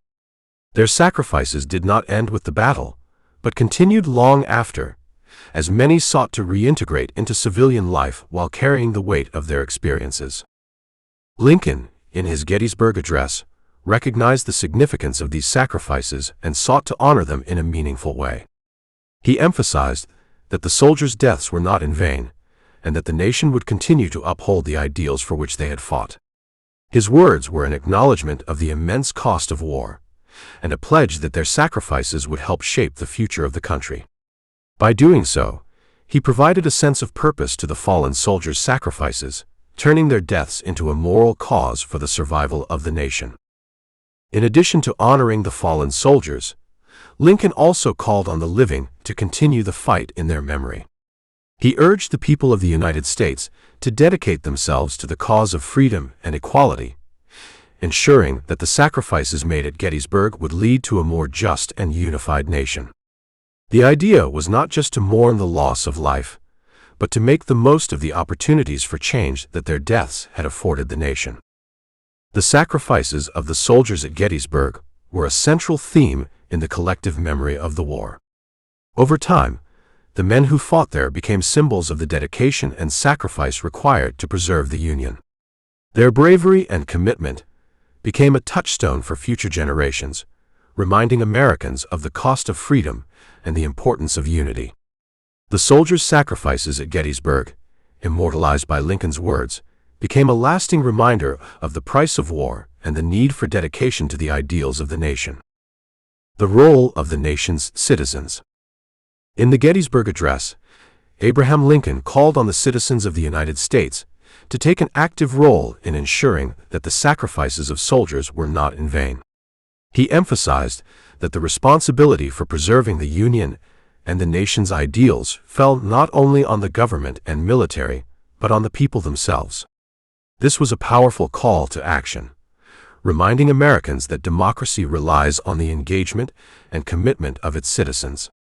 Lincoln's words were meant to inspire individuals to contribute to the greater cause, reinforcing the idea that freedom and equality were not just abstract concepts, but duties to be fulfilled by all. The speech also implied that citizens had a moral obligation to protect the values of liberty and equality that had been foundational to the nation's creation. By invoking the phrase, "a new birth of freedom," Lincoln was suggesting that every citizen had a role in ensuring that the country lived up to its highest ideals. This vision of collective responsibility framed the war not as an isolated event, but as part of an ongoing struggle to make the nation a more perfect union, one that would require the participation of every citizen to complete the task. In addition to the call for moral responsibility, Lincoln reminded the citizens of the importance of unity. The country was divided, and the war itself was a result of that division. Lincoln's message underscored the idea that the nation could only survive if its people were united in their commitment to a common purpose. This meant that citizens had to set aside personal differences and work together to rebuild the country after the war, forging a stronger and more cohesive society. Lincoln's words also highlighted the idea that citizens could honor the sacrifices of the fallen soldiers through their actions. It was not enough to mourn the dead. The living had to dedicate themselves to the cause for which those soldiers had fought. By dedicating themselves to the preservation of the Union and the principles it stood for, citizens could ensure that the sacrifices made at Gettysburg would lead to a lasting and meaningful change. This sense of collective responsibility was central to Lincoln's vision for the post-war nation. The call to action for the nation's citizens also carried a practical component. Lincoln sought to galvanize public support for the ongoing war effort, urging citizens to contribute to the cause in whatever way they could. Whether through enlistment, support for the military, or working to strengthen the Union's economy, Lincoln's speech was a reminder that the fight for the nation's survival was a shared endeavor. The war was not just a political or military struggle. It was a national effort that required the involvement of everyone. Lincoln also framed the role of citizens as one of preservation rather than destruction. He emphasized that the Union was worth fighting for, and that the sacrifices made during the war would have lasting consequences for the future of the nation. The nation's citizens were called upon not to destroy the Confederate States, but to preserve the Union and its founding principles. This message was intended to inspire hope and determination in a war-weary population, giving them a sense of purpose in the face of adversity. In conclusion, the role of the nation's citizens was central to Lincoln's vision in the Gettysburg Address. He called on every American to actively participate in the preservation of the Union and the ideals of liberty and equality. His words served as a reminder that the success of the Union depended on the collective effort of its people, urging them to unite in the pursuit of a common goal. Through their dedication and involvement, citizens could honor the sacrifices of those who had fought and died for the nation's survival, ensuring that their legacy would endure. The media's influence. The media played a crucial role in shaping public perception of the Gettysburg Address and the Civil War itself. At the time, newspapers were the primary source of information for the American public, and they had the power to influence how events were understood. The Gettysburg Address was widely covered by newspapers across the North, allowing Lincoln's words to reach a large audience. The media helped to frame the speech as a defining moment in the war, contributing to its lasting significance in American history. Newspapers were not just neutral transmitters of information. They also had their own political leanings, which affected how the Gettysburg Address was presented to the public. Many Northern newspapers were supportive of the Union cause, and they praised Lincoln's speech for its clarity and moral vision. They highlighted his appeal to American ideals, and the way he framed the war as a struggle for liberty and equality. This positive coverage helped to reinforce the message Lincoln sought to convey, and solidified his speech as a pivotal moment in the war. However, the media in the South had a different response to the Gettysburg Address. Many Southern newspapers, which were sympathetic to the Confederate cause, criticized Lincoln's speech. They viewed his words as further evidence of his resolve to preserve the Union at any cost, even if it meant prolonging the war. These newspapers were less likely to highlight the moral arguments in Lincoln's speech, instead focusing on the political implications and the continuing struggle for Southern independence. As a result, the media in the South played a role in deepening the divide between the North and the South. The media also helped to perpetuate the myth of Lincoln's greatness. While many in the North viewed him as a hero and a savior of the Union, the media played a large part in shaping this perception. They reported his speeches and actions in ways that cast him in a favorable light, particularly after events like the Gettysburg Address. This media portrayal contributed to Lincoln's legacy as one of America's greatest presidents, shaping how future generations would view his leadership during the Civil War. In addition to newspapers, the role of the press in disseminating Lincoln's message was amplified by the growing importance of photography. Though photography was still in its early stages, images of the battlefield and prominent figures like Lincoln were becoming more common. Photographs taken during and after the Gettysburg Address helped to humanize the events and bring the war closer to the American people. These images, combined with media coverage, contributed to a broader understanding of the war and its significance. The media also played a part in shaping how the Gettysburg Address was remembered in the years following the war. The speech became a symbol of American resolve and dedication to the nation's founding principles. Over time, the media helped to elevate the address to its current status as one of the most important speeches in American history. The media's role in preserving and amplifying the speech's impact ensured that its message would endure long after the Civil War had ended. In conclusion, the media had a significant influence on the reception and legacy of the Gettysburg Address. Newspapers in the North and South shaped how the speech was perceived, and contributed to the political and moral discourse of the time. The media helped to establish Lincoln as a visionary leader, and their coverage played a key role in solidifying the speech as a defining moment in American history. Through their reporting, they ensured that the ideals expressed in the Gettysburg Address would resonate for generations to come. Chapter 6: Reactions to the Gettysburg Address. The reactions to Abraham Lincoln's Gettysburg Address were varied, with many initially unsure of its impact. On the day of the speech, the crowd at Gettysburg responded with respectful silence, but it was unclear how Lincoln's words would be received in the broader public. Some attendees were moved by the brevity and depth of his message, while others may have been expecting a more traditional, elaborate speech given the occasion. The immediate response was mixed, as many focused on the grandeur of the ceremony rather than the content of the speech itself. In the North, the response to Lincoln's address was largely positive. Northern newspapers praised the speech for its clarity, its moral force, and its call to preserve the Union. Many saw Lincoln's words as a unifying call, reminding the nation of its foundational ideals and the sacrifices required to protect them. His emphasis on equality and liberty resonated deeply with those who were fighting to end slavery and ensure a future based on democratic values. However, not everyone in the North was entirely supportive. Some critics felt that the speech was too abstract and lacked concrete proposals for the war's continuation or its aftermath. While the moral message was clear, some felt that Lincoln should have focused more on the practicalities of the war effort. These critics, however, were in the minority, and overall, the speech was well received in the northern states. In contrast, the South had a much less favorable reaction to the Gettysburg Address. Many Southerners viewed the speech as a reflection of Lincoln's resolve to defeat the Confederacy and enforce Union policies. Lincoln's call for national unity and the preservation of the Union was seen as a direct challenge to the Southern cause. Southern newspapers were critical of the speech, dismissing it as further evidence of the North's determination to impose its values on the South. The international reaction to the Gettysburg Address was also notable. European leaders and the press paid attention to the speech, seeing it as a significant moment in the American Civil War.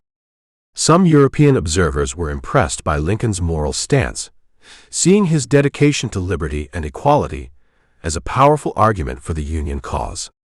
However, there were also those in Europe who viewed the speech with skepticism, seeing it as part of a broader propaganda campaign to justify the war. In the years following the speech, the Gettysburg Address gained widespread recognition and admiration. It was increasingly viewed as one of the most important speeches in American history, particularly for its moral clarity and its dedication to the principles of democracy. Over time, the address became a symbol of the nation's resolve and the sacrifices made during the Civil War. Its message of unity and equality continued to resonate long after the war had ended. In conclusion, the initial reactions to the Gettysburg Address were mixed, but over time the speech grew in significance. While it was met with some skepticism in the South and among a few critics in the North, it was largely embraced as a powerful expression of the nation's values. The address's emphasis on unity, liberty, and equality ensured its place in history as a defining moment in the Civil War and American history. Immediate responses. The immediate responses to Abraham Lincoln's Gettysburg Address were mixed, with some in the audience uncertain about its impact. While the speech was brief and delivered in a calm tone, many in the crowd at Gettysburg were expecting a more elaborate or formal address given the solemn occasion. Some listeners were moved by Lincoln's words, while others did not fully grasp the depth of his message right away. There was a general sense of respect, but the speech did not immediately elicit the same level of enthusiasm or emotion that larger, more dramatic speeches often did. At the time, many newspapers were quick to report on the event, but the reactions to the speech were not universally positive. Some critics, particularly those in the North, viewed Lincoln's speech as too short and lacking in the traditional flourishes one might expect for such a significant moment. There was a perception that Lincoln's style was too plain especially compared to the more verbose speeches of his contemporaries. Despite this, many still recognized the moral weight of his words, even if they were not immediately overwhelmed by the speech's brevity. In the northern states, the response began to shift more favorably after a short period of reflection. As the press began to publish Lincoln's words, many people started to understand the significance of the speech.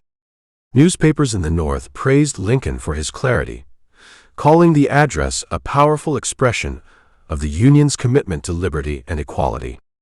These papers emphasized Lincoln's vision of a united nation and the importance of the battle to preserve that union, presenting the speech as a moral and political rallying cry. However, there were also critics in the North who were less impressed with Lincoln's address. Some believed that Lincoln had missed an opportunity to offer more concrete proposals or actions regarding the war. They felt that while the speech captured the moral essence of the struggle, it lacked specific plans for the future. This criticism came from individuals who were more focused on the practical aspects of war and the nation's recovery rather than its philosophical ideals. In the South, the immediate response to the Gettysburg Address was far more negative. The speech was seen as a direct challenge to the Confederacy and its cause of independence. Many Southerners viewed Lincoln's words as an attempt to further alienate the Southern states and to solidify the Union's resolve to win the war. Southern newspapers largely ignored the speech's call for unity and instead focused on Lincoln's continued determination to preserve the Union at all costs, a stance that many in the South saw as an affront to their sovereignty. Internationally, the response to the Gettysburg Address was also mixed. While European observers were generally interested in the Civil War, some were critical of Lincoln's message, viewing it as a piece of wartime propaganda. However, others saw it as a bold statement of the Union's principles and were impressed by Lincoln's moral clarity. In countries like Britain and France, where slavery had already been abolished, some saw Lincoln's speech as a reflection of the growing moral and political divisions in the United States, further adding to the intrigue surrounding the conflict. Despite the mixed reactions immediately following the address, the speech began to gain more recognition over time. As its message of liberty and equality became more widely understood, the Gettysburg Address grew in significance, eventually becoming one of the most revered speeches in American history. What started as an address with some initial uncertainty turned into a powerful symbol of the nation's commitment to the principles of democracy and freedom. Criticism and support. The Gettysburg Address, despite its historic significance, faced criticism from certain quarters almost immediately after it was delivered. Some detractors felt that Lincoln's speech was too brief and lacked the grandeur expected from a presidential address at such a pivotal moment in the Civil War. For many, the short length of the speech, which lasted only a few minutes, seemed too simple for such an important occasion. These critics argued that Lincoln's words did not adequately honor the sacrifices of the soldiers and were not as profound or expansive as they had hoped. Additionally, some in the northern states criticized Lincoln for not offering a clearer political or military strategy. While his speech was praised for its moral clarity, some felt it failed to provide the direction that the war-weary public sought. They believed Lincoln should have focused more on rallying the nation's support for continued war efforts or offered specific plans for the post-war reconstruction. For them, the speech's philosophical tone was insufficient for the practical realities of war and national division. In contrast, many supporters of the Union and Lincoln's leadership found the speech to be deeply moving and inspiring. The clarity and moral force of Lincoln's words resonated with those who viewed the Civil War as a moral struggle to preserve the Union and end slavery. They saw the Gettysburg Address as a reaffirmation of the nation's founding ideals of liberty and equality, which gave the war a greater purpose beyond just territorial or political control. This group embraced the speech as a call to action and a means of preserving the values upon which the nation was built. Northern newspapers were generally supportive of the speech, praising Lincoln for its eloquent expression of the Union cause. Many editors highlighted the profound message of equality and freedom that Lincoln had conveyed, viewing it as a moral imperative to continue the war until the Union was preserved. These newspapers celebrated Lincoln's ability to articulate the nation's purpose and the sacrifice of soldiers, making the speech a unifying force for the North. For them, it was a reminder that the war was not just about defeating the Confederacy, but about fulfilling the nation's promise of liberty for all. On the other hand, the South had a more negative reaction to the Gettysburg Address. Many Southerners felt that Lincoln's words were a direct attack on their way of life and their claim to independence. His call for national unity and the preservation of the Union struck at the heart of the Confederacy's desire for secession and self-rule. Southern critics saw the speech as another attempt by the North to impose its ideals on the South, intensifying their resistance to Union control and deepening the rift between the North and South. Internationally, the speech garnered a mixed reception. Some European observers, particularly in Britain and France, were impressed by Lincoln's eloquence and the moral clarity of his words, seeing it as an indication of the Union's resolve. They viewed the address as a declaration of the United States' commitment to the abolition of slavery and the promotion of equality, which resonated with the growing abolitionist sentiments in Europe. However, other international critics saw Lincoln's speech as part of a larger propaganda effort to justify the continuation of the war, while not necessarily offering a practical solution to the conflict. In the years following the address, the criticism of the Gettysburg Address diminished as its significance became clearer. Over time, the speech was increasingly seen as one of the most important in American history, with its message of equality, democracy, and unity enduring long after the Civil War ended. What had been a moment of mixed reactions soon became a defining statement of American values, leaving a lasting legacy that transcended the immediate criticism and solidified Lincoln's place as one of the nation's greatest leaders. Long-term impact. The long-term impact of the Gettysburg Address has been profound, shaping not only the legacy of Abraham Lincoln, but also the course of American history. Initially, Lincoln's brief speech was met with mixed reactions, but over time, it came to be recognized as one of the most significant statements of American ideals. Its emphasis on liberty, equality, and national unity resonated deeply with future generations. As the country grappled with Reconstruction and the long road to healing after the Civil War, the words of the Gettysburg Address served as a guiding light, reminding Americans of their shared purpose and values. One of the key long-term effects of the Gettysburg Address was the reinforcement of the moral purpose of the Civil War. While the war was initially seen by many as a conflict to preserve the Union, Lincoln's address shifted the conversation to include the fight for equality and the abolition of slavery. By framing the war as a struggle for the nation's founding principles, Lincoln's words gave the Union cause a deeper moral justification. This perspective continued to shape the nation's understanding of the Civil War, influencing the passage of the 13th, 14th, and 15th Amendments, which abolished slavery and ensured equal rights for all citizens. The speech also had a significant impact on the development of American national identity. Lincoln's call for a new birth of freedom helped to solidify the idea that the United States was a nation dedicated to the principles of liberty and democracy. Over time, this vision became central to the American identity, shaping the country's approach to issues of civil rights, freedom, and equality. The Gettysburg Address became a symbol of the nation's commitment to these ideals, and its message continued to inspire movements for social change throughout American history. In addition to its impact on American politics and identity, the Gettysburg Address has had a lasting influence on American rhetoric. Lincoln's use of simple, yet powerful language set a precedent for future leaders. His ability to convey profound ideas in just a few sentences demonstrated the power of brevity and clarity in political speech. Over time, the address has been studied by politicians, scholars, and public speakers as an example of effective oratory. Its impact on political communication continues to be felt today, with many public figures drawing on its themes of equality, liberty, and national unity. The Gettysburg Address has also played a critical role in shaping American memory of the Civil War.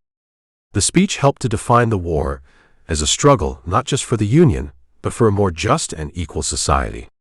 This interpretation of the war has influenced how Americans remember the Civil War, with the Gettysburg Address serving as a central touchstone for understanding the conflict's meaning. The speech has been incorporated into national observances such as Memorial Day and Veterans Day, reinforcing its connection to the ideals of sacrifice, freedom, and national unity. Globally, the Gettysburg Address has become an enduring symbol of democracy and human rights. Lincoln's words have been cited by leaders and movements around the world as they have sought to promote freedom and equality. The address's universal themes of liberty and self-government have resonated in struggles for independence and civil rights across the globe. As a result, Lincoln's speech has transcended the American context, becoming a beacon for those seeking justice and equality in their own nations. In conclusion, the Gettysburg Address has had a lasting impact that extends far beyond its immediate context. Lincoln's words helped to reshape the meaning of the Civil War, define the nation's values, and influence political rhetoric. Over time, the speech has become a central element of American identity and memory, as well as a symbol of democracy and human rights worldwide. Its enduring legacy continues to shape the way Americans understand their history and the principles upon which their nation was founded.